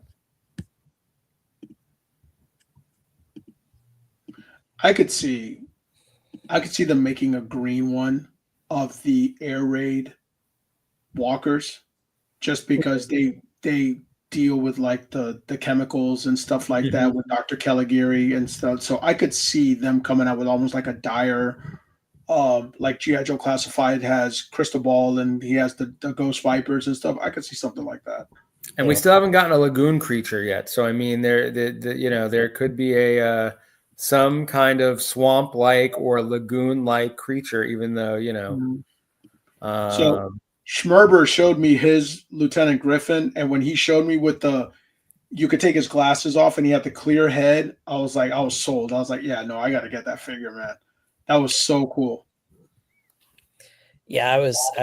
So you get a clear head portrait, you get clear hands, and then he's got clear forearms. And with the Legion's Con exclusive, you could completely take different limbs off and make them transparent in different sections. So yeah, that was the pull to get that one at the end of the year. I mean, you can put the purple and the gray parts on him too, but it was cool to get a completely invisible version of him. Yeah, such a cool figure. So you were saying make a translucent one, the aerial salt? Yes, because they do like you see he has his green eyes and they're the werewolf, and then they have that green ooze, and they're also like Dr. Caligari's like main troopers. Yep. So I could see something like that, maybe in green, or maybe even the Donner Party. I mean, a green Frankenstein, a translucent green Frankenstein. Right. I just feel like there's going to be a green something. There's got to be something translucent green. You know what I mean? It's like, or maybe even like a Spectrum Declan Van Helsing or something, Yeah, that would be cool. Where is Caligari? Because there he is. Yeah, I have him in my pile of loot. Yeah, I want to get him because he's got the rock. Yeah. The rock. He's got the rock. I was just watching that the other day too with the little green ball. Yeah, with the little green ball. Yeah, green. Yeah, that's why I bought him. I bought him for that. And I was like, oh yeah, no, I gotta get it. And I didn't know about that until Robo did a review on him, and I was like, oh shoot. That's when I saw it too. I saw it when Robo, yeah. I gotta get that. And then I gotta make a Nick Cage and Sean Connery customs. Nice. But out of the ones coming with Operation Monster Force, it has to be Dr. Ran. He's gonna start my Quest team. Like, we've got Dr. Quest finally in action figure for. That's funny.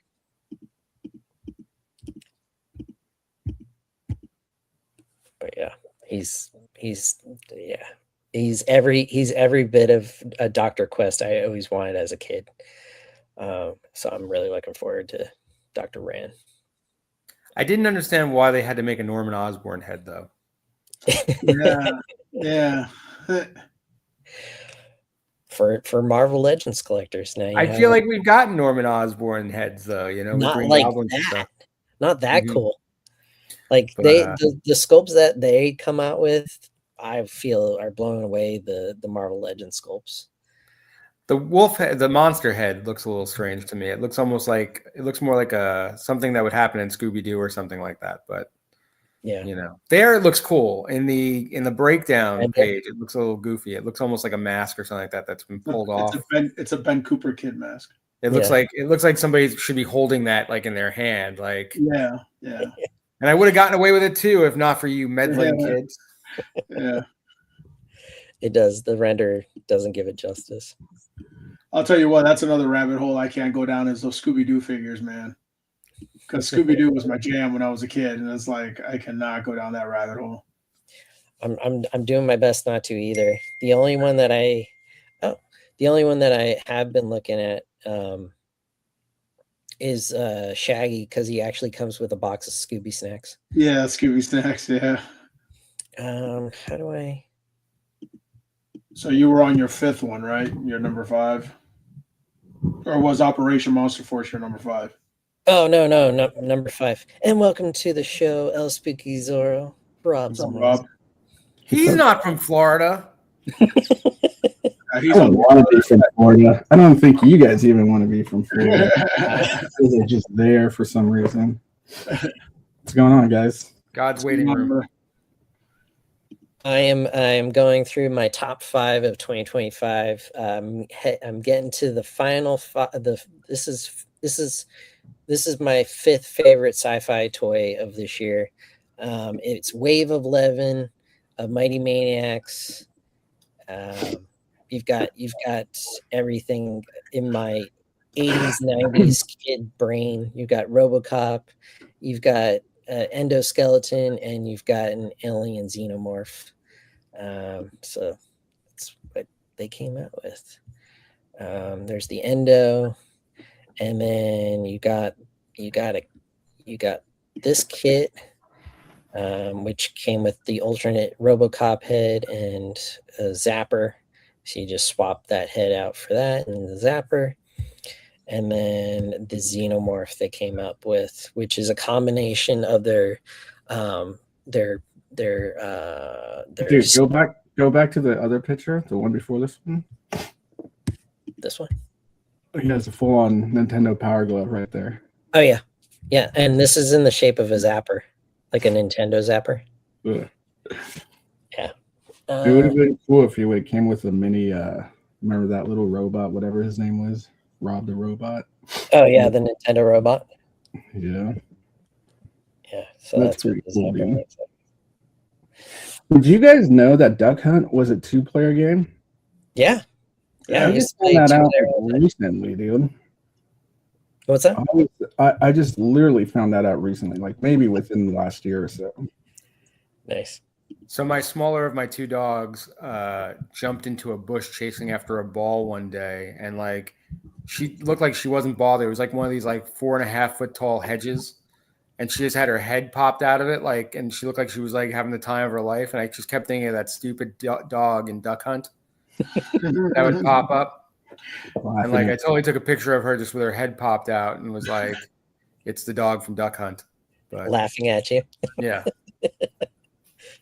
Nice. So yeah, that rounds up. Check out Arcade Time on International Drive. Have you been there yet, Jeff? What's Karen? it? Arcade Time, that new arcade, that old school 80s arcade on International Drive. Have you been there yet? I've not been to that one. We have one down here. It's about an hour south of me and it's actually called Flynn's Arcade, which is, obviously named after Flynn from Tron. But yeah. So it's, but it's got like a lot of cool old and new video games. So we go. Yeah. I haven't been there recently, but I was there about a year ago. Pretty cool. They have a Duck Hunt in that. Mhm. Bro, that place is awesome. And you just buy credits and then you just go. It's not like quarters or anything. You just go and you buy like a card of credits and then you just go and you play. It's like David and Buster's. Yeah, or what's the other Andretti's? It's like Andretti's and Dave and Buster's. Yeah. Okay. Cool. 24/7. Jeez. Yeah, man. 24 hours a day. Yeah. Ooh, they got good food. Okay. Yeah, I'm the salesperson for them for their food. So awesome. Yeah, so that's why I know. Now you know it's good. Yeah, so I know it's good. Exactly. Yeah. Cool. I have to check it out sometime. 2,600 credits sounds like a lot of credits, and I feel like that'll get you through the first 15 minutes that you're there. Dude, some games are like 300 credits, 400 credits. Right. Yeah. Dude. Like I In my played. head, I don't think it's equal to quarters. I don't think that's 2,600 quarters. Hubert and Tron were like my 2 games when I was a kid in the arcades, and like my name is like on all the lines of high scores for Hubert. Like Hubert was my jam, man. I did that, and Tempest. Tempest was the other one. We talked about Tempest on the last show. Yeah, that was in Night of the Comet. I think it's what the movie was. Yeah. Yeah. And then I feel like Jeff would be a big Afterburner player. Yeah. Oh yeah. We talked about Afterburn on the last show too. I didn't realize that was the arcade that John Connor plays in T2. But yeah, it's the first one is Battle Command, no, something Command, Missile Command. Missile Command, and Yeah. then he leaves that arcade and then he jumps in the Afterburner pod. But yeah, Did you ever play Qbert, Jeff? You never played Qbert? I played Qbert on an Atari 2600. Yeah. I got to hop up and Okay, down and version dodge of the snakes and stuff. And Yeah. Yeah, good old Qbert. One of my favorite movies in the last decade or so was it Pixels Yeah, Pixels, yeah. with Adam Sandler. Mm-hmm. Pixels was good. I'm not a big Adam Sandler fan, but Pixels was pretty good. And the part where Qbert comes up. Yes. Oh man, I marked out on that when I saw that because I'm a huge Qbert fan. So I was like, yeah. When he's given his list of demands in order for him to fight for them, what's his face? Qbert. Forget what his name is, but the list of demands that he asked for is pretty funny. Yeah. I'm gonna have to watch that movie again. That movie was so good. Like if you like old school arcade characters, it was great. And then they do the old school Donkey Kong as the last level. Mm-hmm. So good. But yeah, Qbert. Oh, and Pac-Man was vicious. did you watch Secret Level? I did. I love Secret Level. I The can't Pac-Man wait. episode? Oh yeah, that was disturbing. That was absolutely disturbing. I know, It we were gave me- watching it an gave me episode. shivers. I just remember being into it for a few minutes and being like, I think this is Pac-Man. Like, you know, you didn't know like right off the bat, like, but you're kind of like figuring it out, things that are happening. And yeah. What's watching with my son. Secret Levels? So It Secret is- Level is like a bunch of shorts. It's like an anthology series. I think it's on Netflix. It's on on Amazon. Amazon Prime. Amazon Was it Prime. Prime? Sorry. I have to Really check cool, that- though. I have to check that out. Where is it? I didn't watch most of my. I only watched it just to watch the Warhammer one.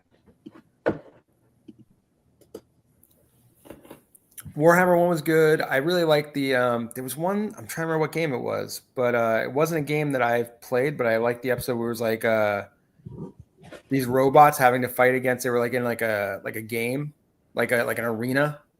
You know the episode I'm talking about? It's like Rock'em or not Rock'em Sock'em. It was supposed to be like what was that FPS battle royale? But they would send the robots in to like take on like real people, like in like mech suits and stuff like that. And it was like it was a pretty cool. I don't want to ruin the episode, but I enjoyed that episode quite a bit. Yeah. And there's a D&D episode that's pretty good. I like the Arnold episode. Yeah. This is vicious. Yeah. How did I expect that from Pac-Man? Right. It's pretty interesting, and I do recommend watching it with audio. But I think what got me going down the rabbit hole of one of the Toylands that we talked about earlier was the Warhammer episode.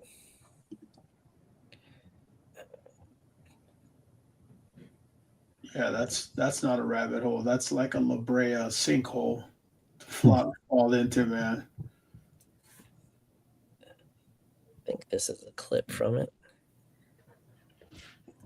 Come on. And if you're not currently insured, by all means, get Root Insurance. Brought to you by. At least you got your sponsors now for your channel, man. Yeah. Is this secret? Is this the secret level? It says it's yeah.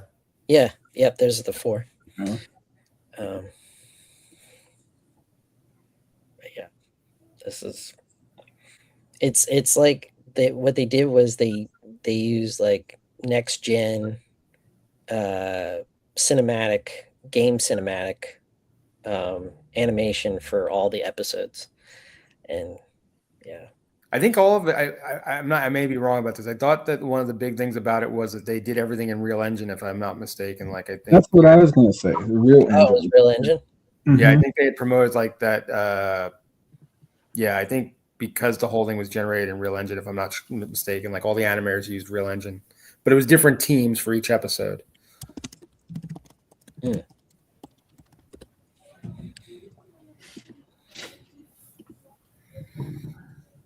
Real Engine reminds me of Unreal Tournament. I used to play that like there was no tomorrow. Mhm. Unreal Tournament was so fun. Unreal Tournament. I think that's what the episode I was thinking about. Yeah.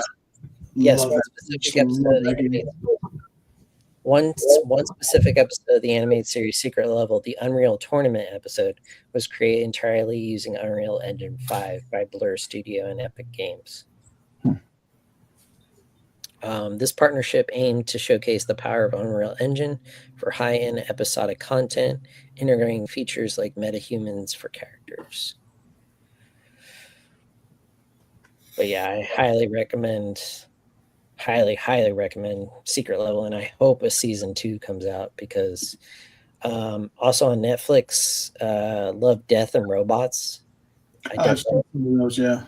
definitely recommend that series too. If you like that, you'll like Secret Level. If you like Secret Level, you'll like Love, Death, and Robots. So yeah, that brings us to the close of 2025. You guys have anything that I missed or want to talk about in regards to sci-fi toys for 2025? Sci-fi toys. When are we expecting to get book 2? Is that like spring? It's supposed to be on the water soon. Yeah, it's right after Rising Suns, if I'm Yeah. correct. Yeah. Something So maybe March? I imagine March. Yeah, that's what I'm thinking. Let's consult the source, like I always do. But sci-fi toys this year, I think you pretty much covered them all. I mean, you Yeah. covered Glyos, you covered Warhammer, Star Wars. One of my favorite sci-fi toys was this guy. Sci-fi. Oh, Sci-Fi from Oh, GI. sci-fi. That's an awesome figure. Oh yeah, sci-fi. Full on the Was nose there, Rob.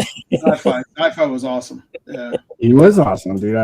I stopped like really picking up a lot of classifieds, and he randomly came in because I forgot to cancel the order on Amazon. That's happened to me too. I forgot to cancel a few orders. I ended up getting sci-fi wetsuit and mainframe, and I'm like, oh, I was like, Yeah. okay, this is cool. And they're like 3 of my favorite figures, so I was like, yeah, this is perfect. From that wave, I only got Wetsuit, the Grim Viper, Grim Viper, yeah. and I think the Scorpion, the Desert That Scorpion. dude, that dude is awesome, man. That scorpion that comes with is pretty cool. You could use that with Mythic Legions if you wanted to. Mhm. Yeah.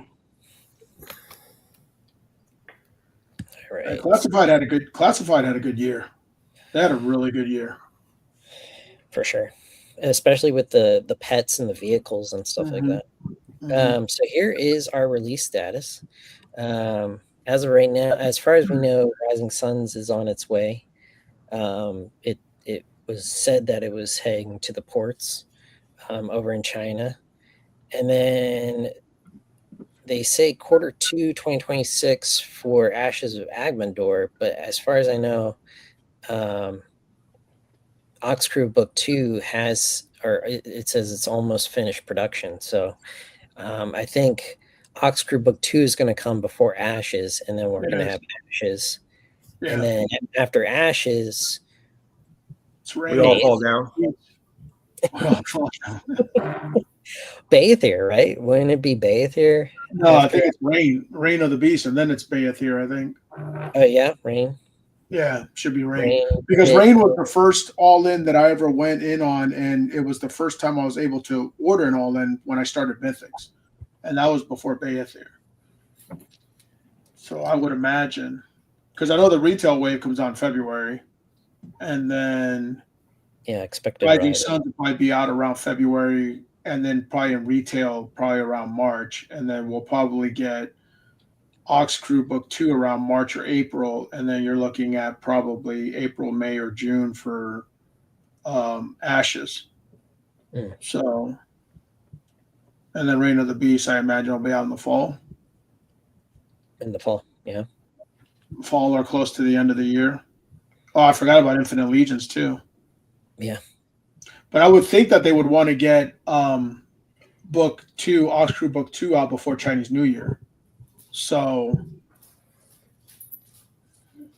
let's see what happens.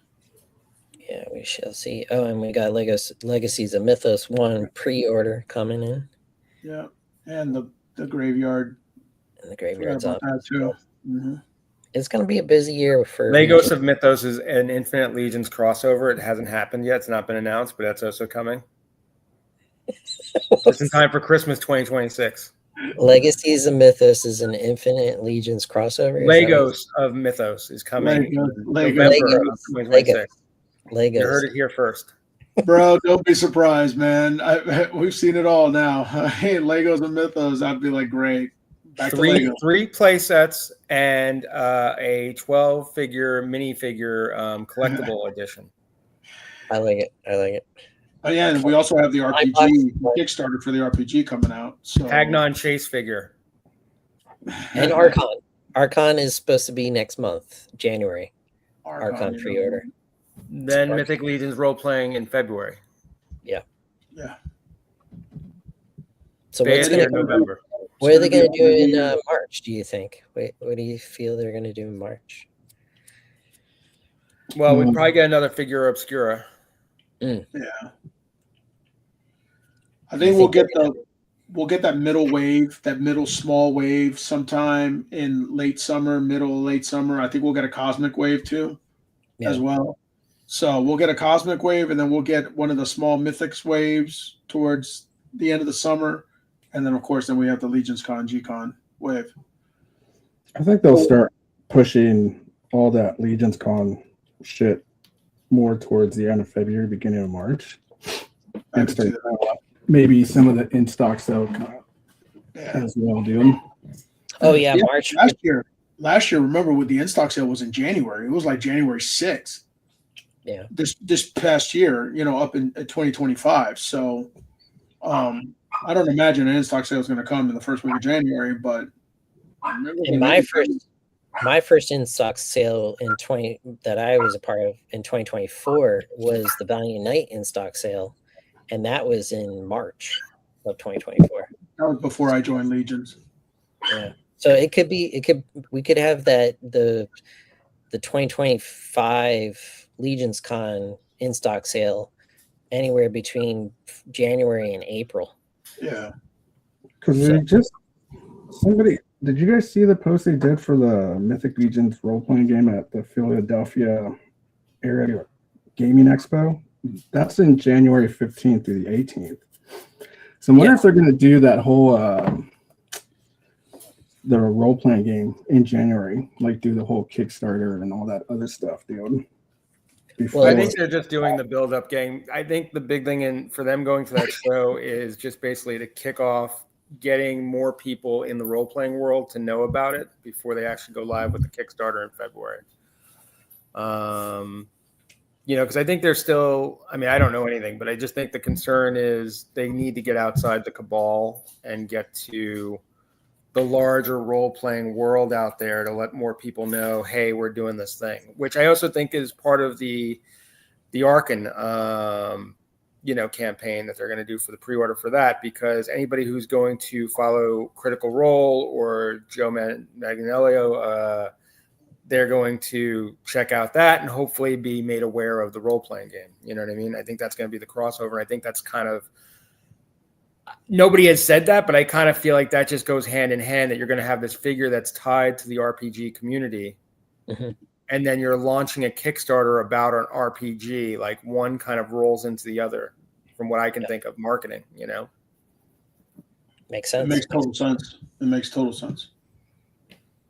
Because then you can say, oh, Archon the Cruel is a mythic a Mythic Legion size figure that you can now play with your D&D and the Mythic Legions RPG. Huh. So it's like it's hand in And you- hand. And you're I'd be curious if within that figure release, if they actually give him a card similar to they gave with the Oh yeah, Paladin Cleric. I mean, just to make him a playable character, so you have his stats and all that kind of stuff. To me, that would make sense. But you know, that would be cool. I don't know if that would affect anything with WizKids or anything like that, or the D&D side, because I don't know if they.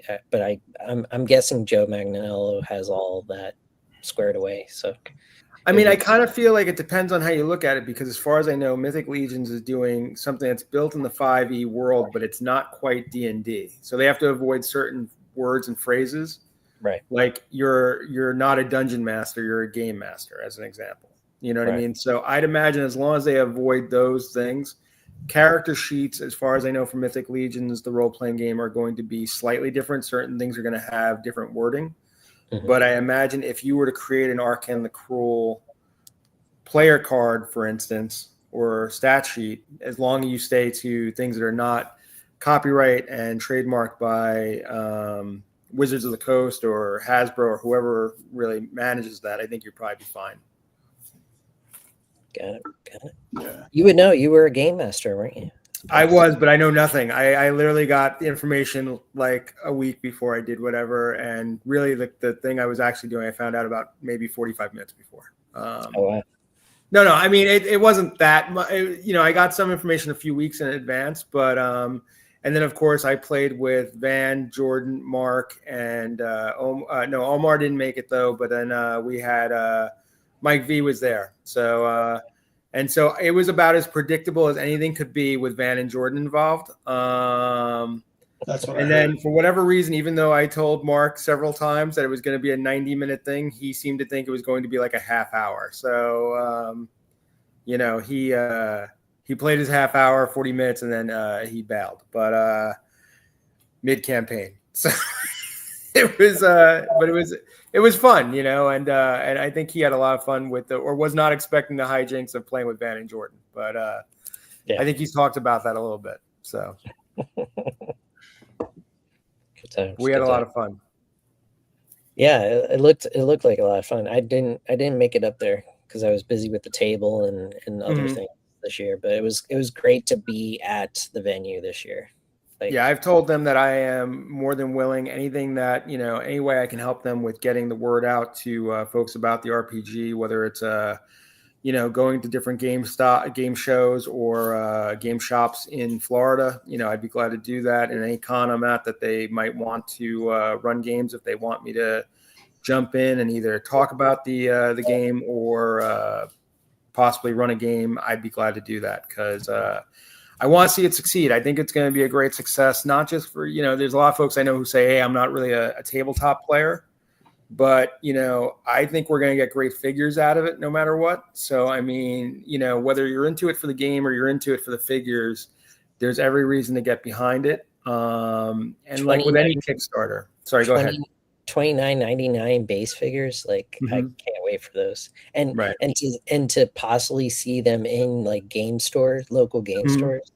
That's gonna be cool.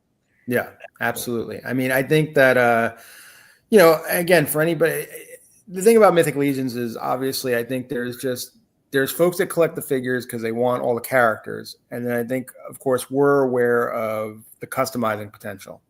So I think those $29.99 figures are going to be a great entry point for RPG players who want to create an avatar of whatever figure they're playing in whatever campaign or game they're playing, whether it's Mythic Legions or not, and then on top of that, maybe they're just finding out about Mythic Legions and Cosmic Legions for the first time, and that could be, their first taste, that we're going to be glad to give to them, and hopefully see some crossover. I mean, I always feel as if, more people getting into this is always going to be a good thing. It's going to advance, keep the line alive, keep things going. There's always new blood. And I think this community is always great at welcoming newbies, so bring it on. I mean, I'm all about it.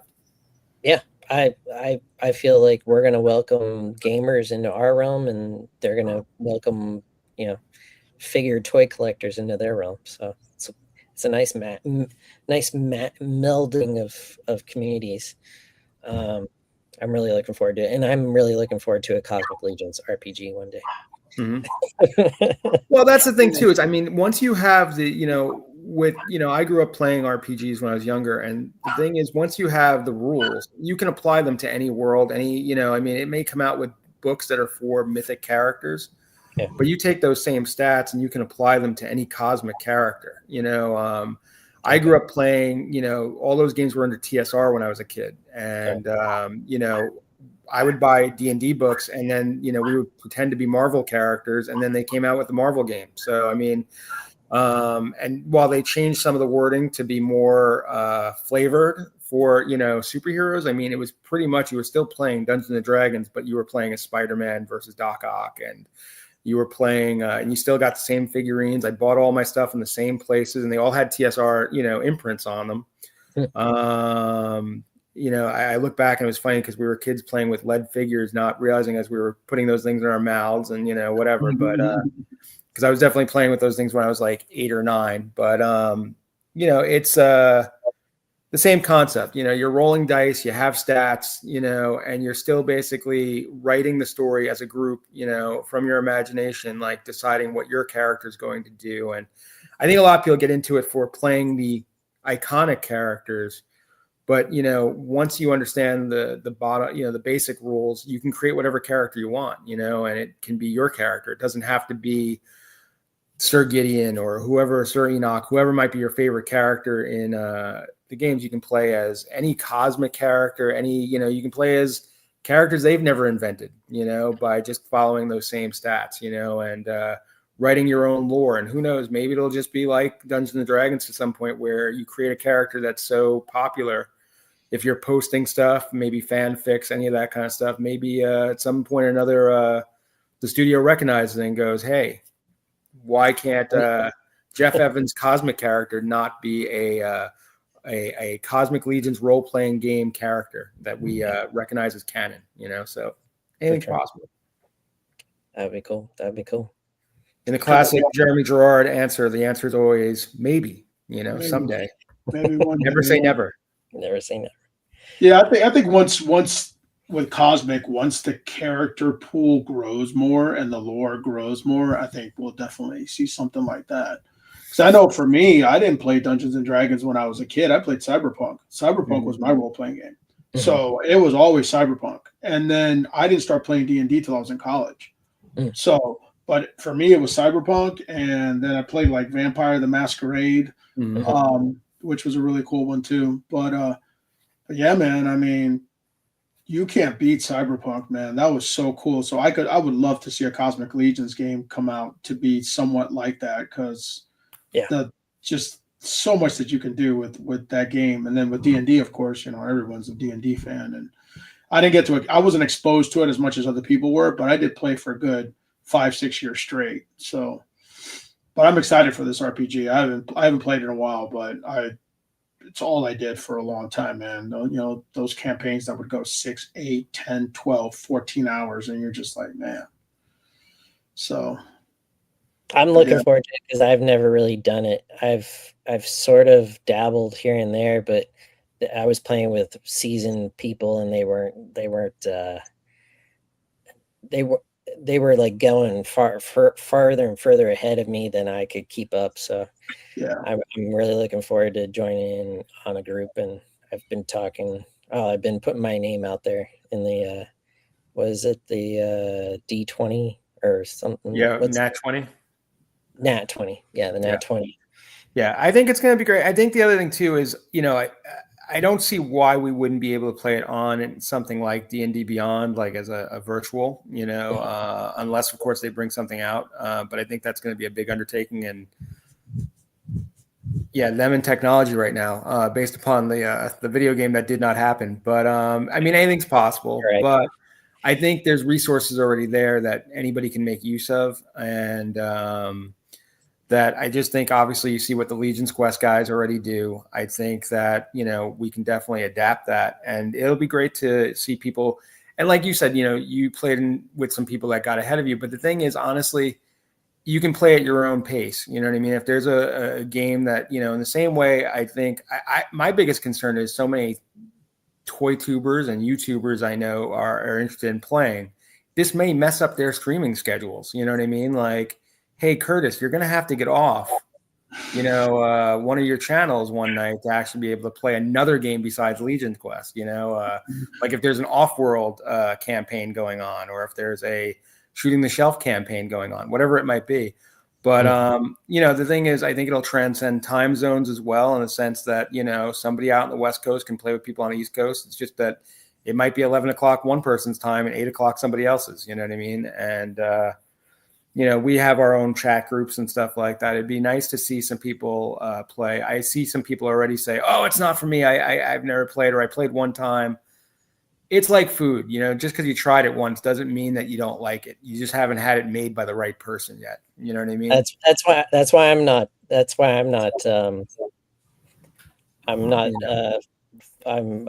turned off by it. Like I want to jump in on something because it's a world I've been enjoying for the last 2 years, and I want to play these characters, and I want to be in these worlds. So if you like it, enjoy it.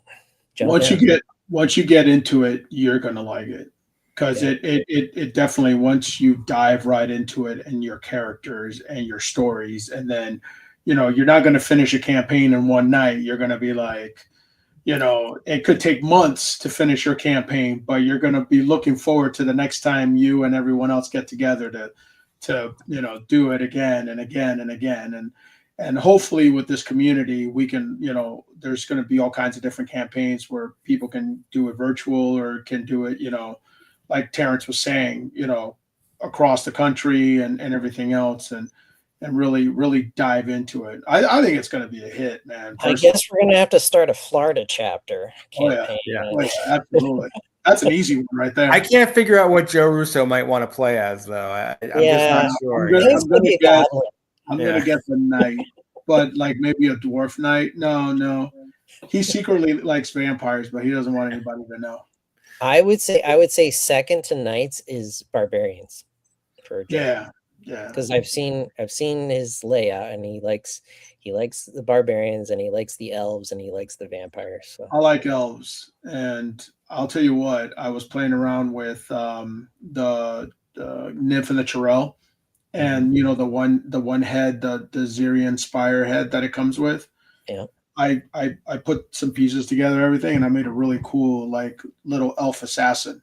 And so I'm sitting there going, that would be a good character for the D&D game, for the Mythic Legions game, RPG game. Yeah.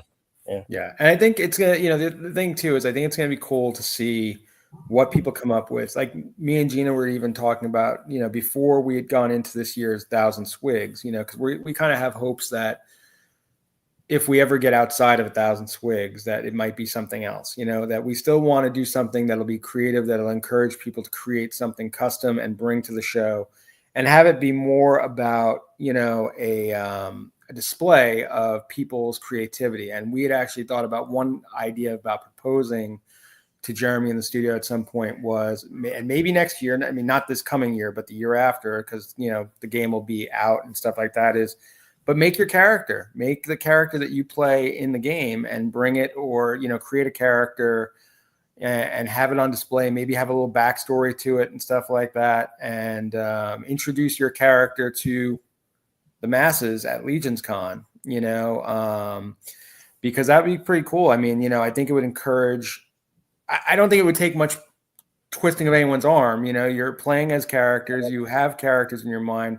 I think everyone probably has an imagination of like, who would they be in the world of Mythos, and or where would they like to see themselves if they had the ability to control that. There, by that point, I mean, there's already so many parts out there, but create your character, show us who they would be, and this world's only getting more expansive with things like Dawn of Discovery and, Horus Visamal. So I just think it would be a lot of fun, Did you guys go all in on your Dawn of Discoveries, or did you get certain figures, or what'd you guys do? I went retailer. Retail? Yeah, I went retailer. I haven't done an all in for a wave yet, and the only all in I would say I did was the cosmic character packs, because they had the all in bundle, I would say, and then they had like the add on characters to fill in. Like space. Kragnar and Yeah. Oleg Cygar. Yeah, I did that too. And then I've been doing all the figure obscure all ins, but I haven't done Right. all I haven't done an all-in figure obscuro. I have too many coffee mugs, so I can't. But I'll say this: the only reason why I went all in with Dawns of Discovery is because my wife bought it for me for Christmas. Oh, And nice. if it wasn't for that, I probably want to. I don't know if I would have gone all in. I probably would have gone retail, because for me, Dawns of Discovery was a mixed bag. Like, I know a lot of people like certain characters. Those characters I wasn't too big on, but there were some characters that were must-haves, and I was like, I got to have these characters. Yeah. So, but like Rising Suns is a one wave where I want every character in it. That's the one that I'm like looking forward to the most, is Rising Suns. And I had to buy retail from that because I joined Legions way after the pre-order and all that. So I had gone all in on the Mouse King, but unfortunately my mug showed up broken. But the studio was really kind enough to replace it almost instantly. So once again, if you didn't know, Four Horsemen has some amazing customer service. Just putting that out there. Amazing. Thanks, Diego. A lot better than NECA. Yeah. Well, NECA just sends me things sometimes. Like sometimes they send me quadruple things. I don't really. So I don't know whether I didn't order that. Them. Yeah, no. Over the summer, I had ordered the San Diego Comic-Con stuff, and I got 4 boxes, and 4 boxes had doubles of everything I ordered. You still got any of those Ben Cooper, the Tiki ones? Yes. Tiki Monster? Yeah, I've saved one just for some guy I know out in California who asked me about it months ago. And I completely forgot. But dude, I will get you this. I will get you tomorrow, man. I promise. I saved a Ben Cooper vampire guy for some guy on the West Coast too, but never. Really? Which one, dude? There's a guy on the West Coast who I don't talk to every day, but like he's always in my mind when it comes to things. I know his aesthetic and I know the things he likes. Yeah. But which one are you talking about, Jeff? I don't remember. It was the glow in the dark one, I think. Was it? Yeah. A vampire one?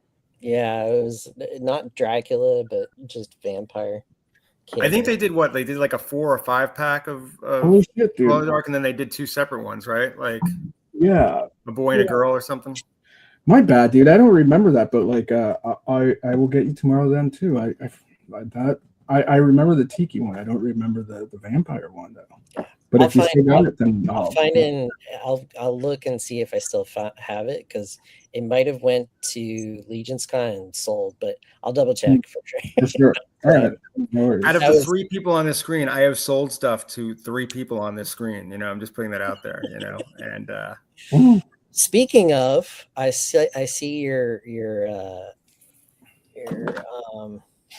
what do you call it?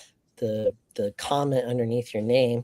You want to talk about what Creative Realms is? So we will be making a bigger announcement probably on the 1st. We'll be definitely teasing it more, and I don't think it's the worst kept secret in the world, really. But especially within this group, because 2 of you guys are in a chat I'm in almost every day, and one of you is somebody who I am working directly with on this project.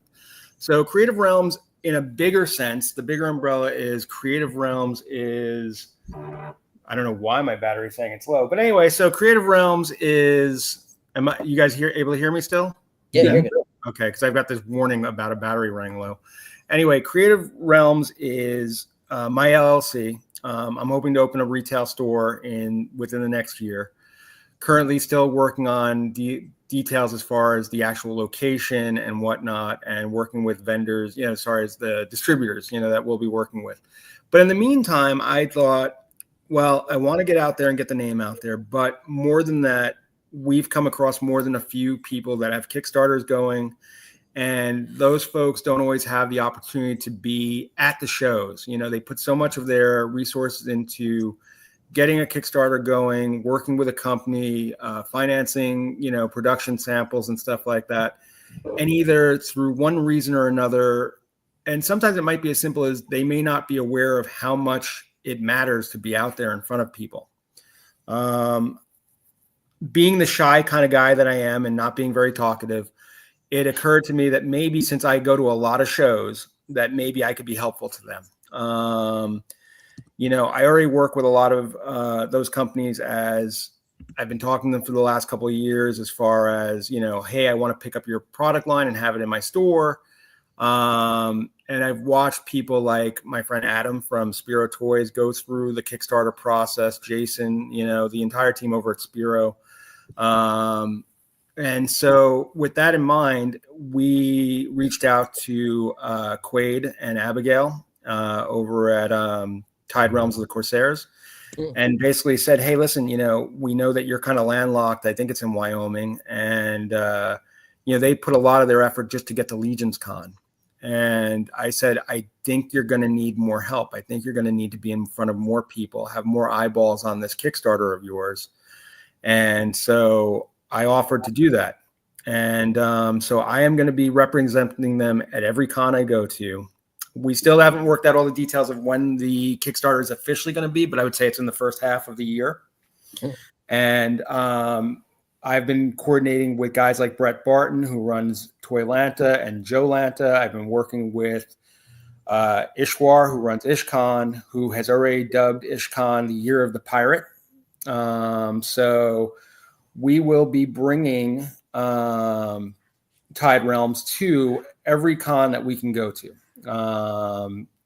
So you'll see more about that, but it's a little teased in that one, that second middle image there, where you might see some pirate iconography going on in there.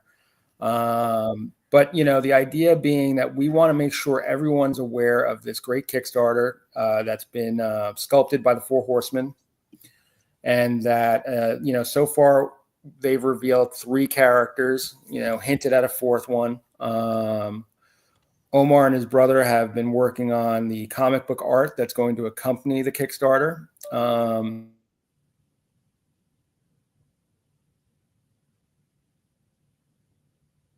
I think his phone died.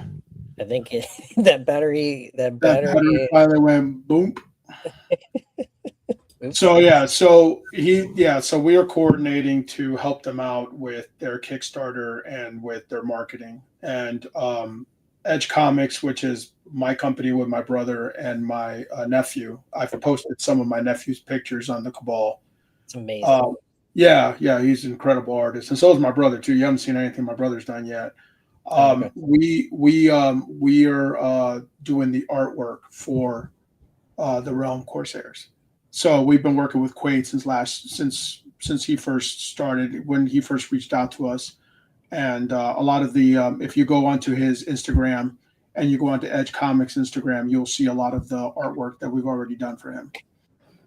So it's pretty exciting. So we're really excited to really help him out and get this going.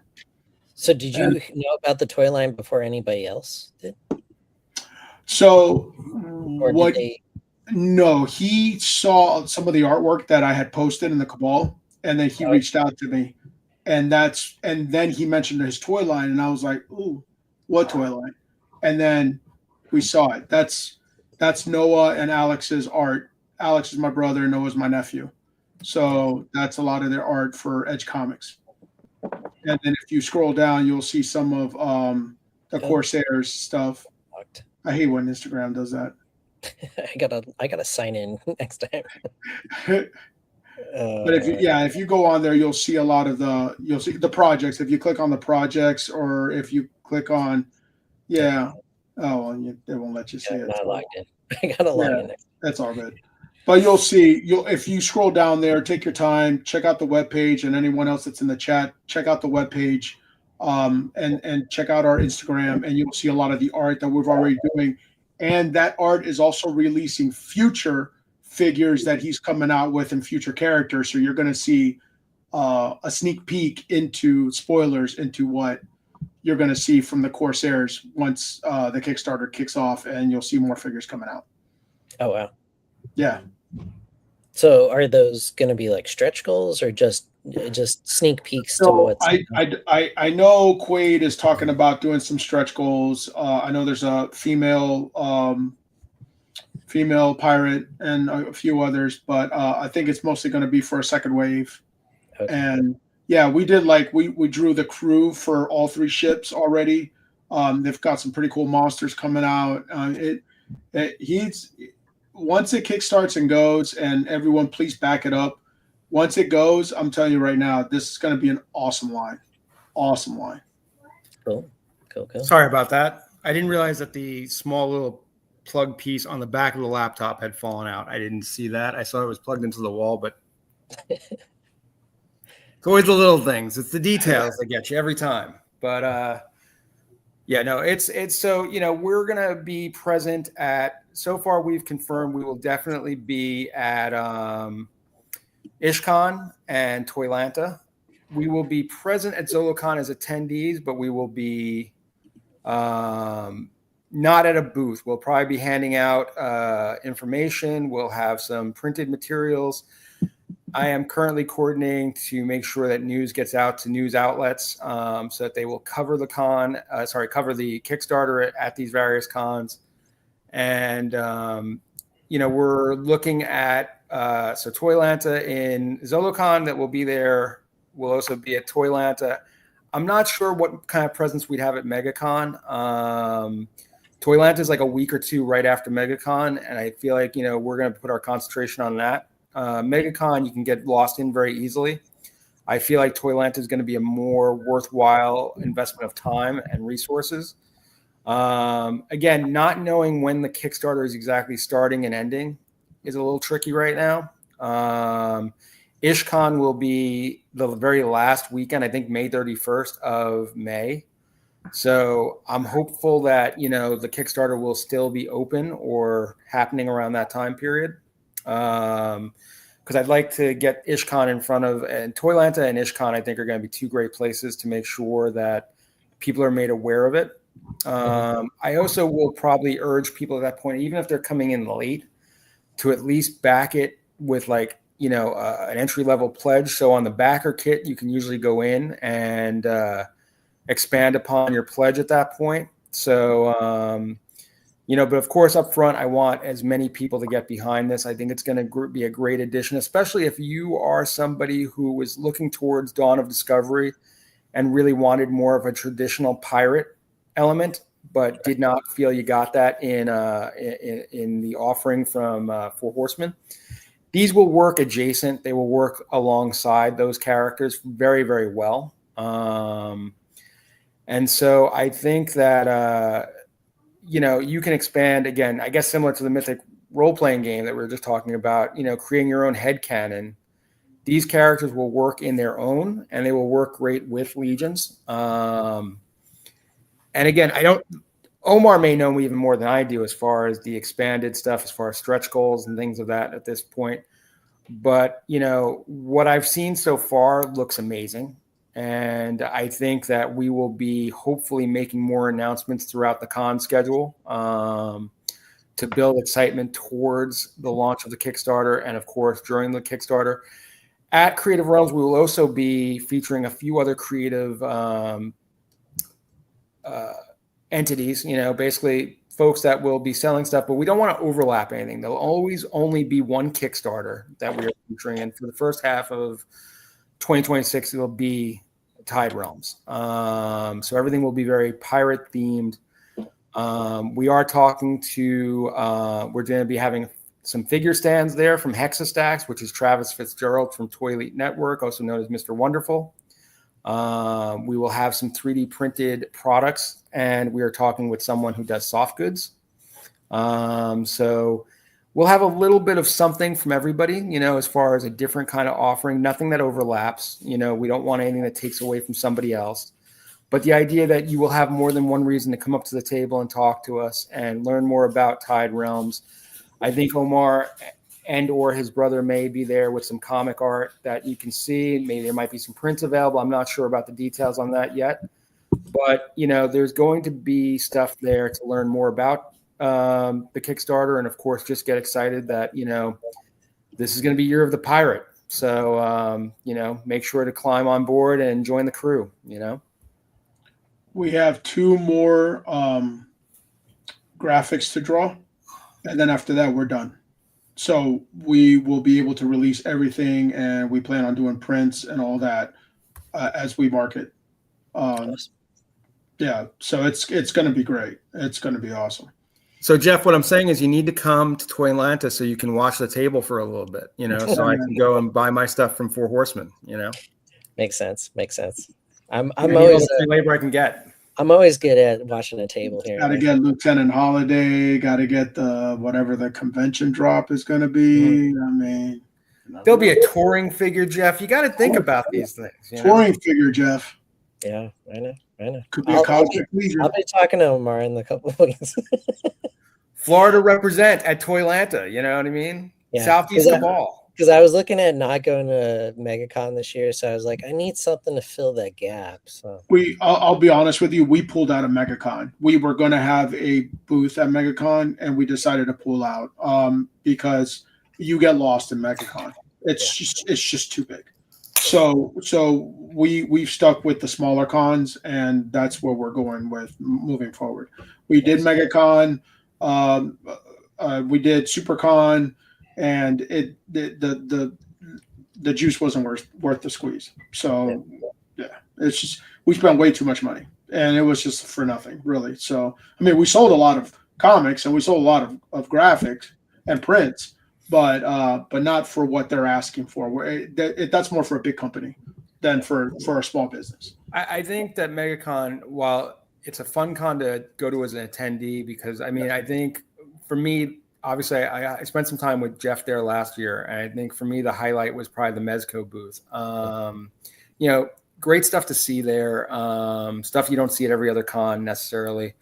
But I think anytime you involve Fan Expo, it's going to skyrocket your pricing, on anything you want to be involved. And the thing is, if you're not there because you want to take a photograph with somebody or get an autograph or something like that, to be a vendor at any of those places, you're going to pay a lot more. But the other thing too is you have a lot of folks that are just there to get an autograph or meet a celebrity and then they move on, and I being someone who's a veteran San Diego Comic-Con goer and New York Comic-Con goer, I've watched these events get to a point where it's hard to, it's one of those things where you kind of finally understand Yogi Berra's statement that nobody goes there anymore. It's too crowded. You know what I mean? Like it finally makes sense. You know what I mean? Like it's not necessarily the crowd you're looking for if you're trying to push a project like this Kickstarter as an example, whereas I feel like a place like Joe Fest, where you have a lot of folks that might be G.I. Joe fans or fans of other vintage and current toy companies, but may not know the deeper dive stuff that happens on Kickstarters and indie toys, they are more likely, I think, to jump on board something like that. So, yeah. I mean, I think that's why when you go to MegaCon, you don't see a tremendous amount of people selling Legions figures or Spiro toys or, those are people that are more the Target and Walmart shoppers, if you will, big box store shoppers. And so, whereas I think that at the level where I think a lot of us are as collectors, I think it's more of a boutique kind of, mentality where you're going there. I think I recently watched Omar on New to Mythics with Schmerber, and I think he summarized something that we probably all went through at some point, where you were used to buying your $20, $25, classifieds or Marvel Legends. And for a while you looked at these $40, $50 figures and were like, it's not for me. And now not only are you buying your $40 to $60 figures, but you're sitting there going, how do I spend another $40 to $60 on soft goods from Max Bird or from Keon or Darla Ackerman or whoever it is that you're getting your soft goods from? Because, you look at it in a different way. You're going out to go buy your $25 head sculpt from somebody or $50 head sculpt that somebody else is painting because you want it your way. You want it to be, and maybe you get to the point where it's not just buying it from somebody else. You're also getting into the hobby to the point where you're learning to paint or you're learning to 3D print or you're learning to create the soft goods yourself. Rob's constantly, finding new ways of doing things with figures. And, you were just talking about 3D printing stuff, in the coming weeks or months. I mean, that's exciting. I think that's awesome to hear people doing things, but that whole mental shift that you go through of going, you know what, I buy my $25 figures and I'm happy, to looking at something and going, yeah, but it doesn't look like that. It doesn't have that shelf presence, to the point where, if you're me, at one point I was collecting Mondo figures. I've stopped, because I had to kind of delegate where I was putting money. But I was spending $250, $300 on every Motu Mondo that came out, but I've let Brian Carr take that over, so he can do that for me now, and I can vicariously live through him, But he's also, he chooses his lanes just as easily. He's not going down the Monster Force route. I am, you know what I mean? So we all have to choose and pick our own path. But, it's just a matter of, I think when it comes to conventions, with the way I look at it is, I go to cons that are, I find myself more and more going, are the Four Horsemen going to be there? Is Spiro going to be there? Is Big Bad Toys, Workshop going to be there? Because these are the companies I follow and I care about. And I feel like the people who buy the stuff I buy are going to be more likely the people who are going to back something like Tide Realms. Or maybe in the second half of the year, I would love to get involved with Carlos and JP and work on Of the Realm, and work on the Gothic horror stuff, because I just think that would, it appeals to me. And I think if you're enthusiastic about something, you can share that enthusiasm and get other people excited about it just as easily,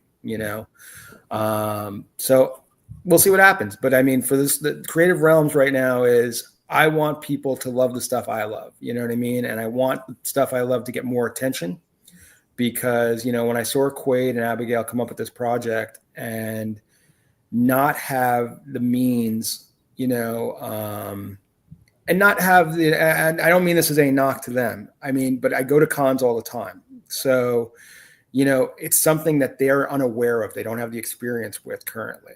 And I feel like, because of the fact that I know the organizers and I know the con schedule, the way I'm already looking at it is, if I'm going to be there anyway, why not do some good for them? And along the way, why not help out guys like Travis, who live in upstate New York, but because of family or work obligations, can't get out to the cons. The last con he was at to show off his Hex Stack stuff was at PowerCon 23, and I think it's a great concept. I've seen other people try to rip it off, where it's a stackable, tierable, figure display, where it has the ability to put your accessories inside the figure stand. If we're going to be places, I just think you have a better chance of showing people a point of sale, an opportunity to buy it, than you're going to have talking about it for 5 minutes on a YouTube stream, and then hoping somebody follows a link or looks it up, or, but if someone's at a con and goes, hey, that looks awesome. I kind of feel like it's the same thing with not having Toys R Us's anymore. We buy so much stuff off of online, but there was a different mentality when you could walk up to it, see it in scale, know how it's going to size up against the stuff you have at home. Like, I think maybe in our own chat, I think people were talking about the lion figure that recently just came out, and people wanted to see how it compared, to other figures. You can't always do that on 5K as an example. You kind of like, and 1/12 is very subjective. We hear things are 1/12, or even earlier we were talking about Warhammer. Right. 1/18th, which part's 1/18th? The little figure or the big mech? You know what I mean? Like, which one's 10 or 21 inches? You know what I mean? Like, is it the little guy or is it the big suit? Because that matters when you're going, well, how will this work alongside my collection? If I'm a 1/12 guy. I've pretty much become exclusively a 1/12 guy, which is, unfortunate or fortunate, depending on maybe for my wallet, that I don't look at the Glio stuff, you know what I mean? Because of the fact that I just, I love the pop and swap idea about the Glios, but I sit there and go, those little guys, they don't work with my Legion stuff. But then you got guys like Anthony Hausiel who are going to try to rope me in, because damn it, they look so good.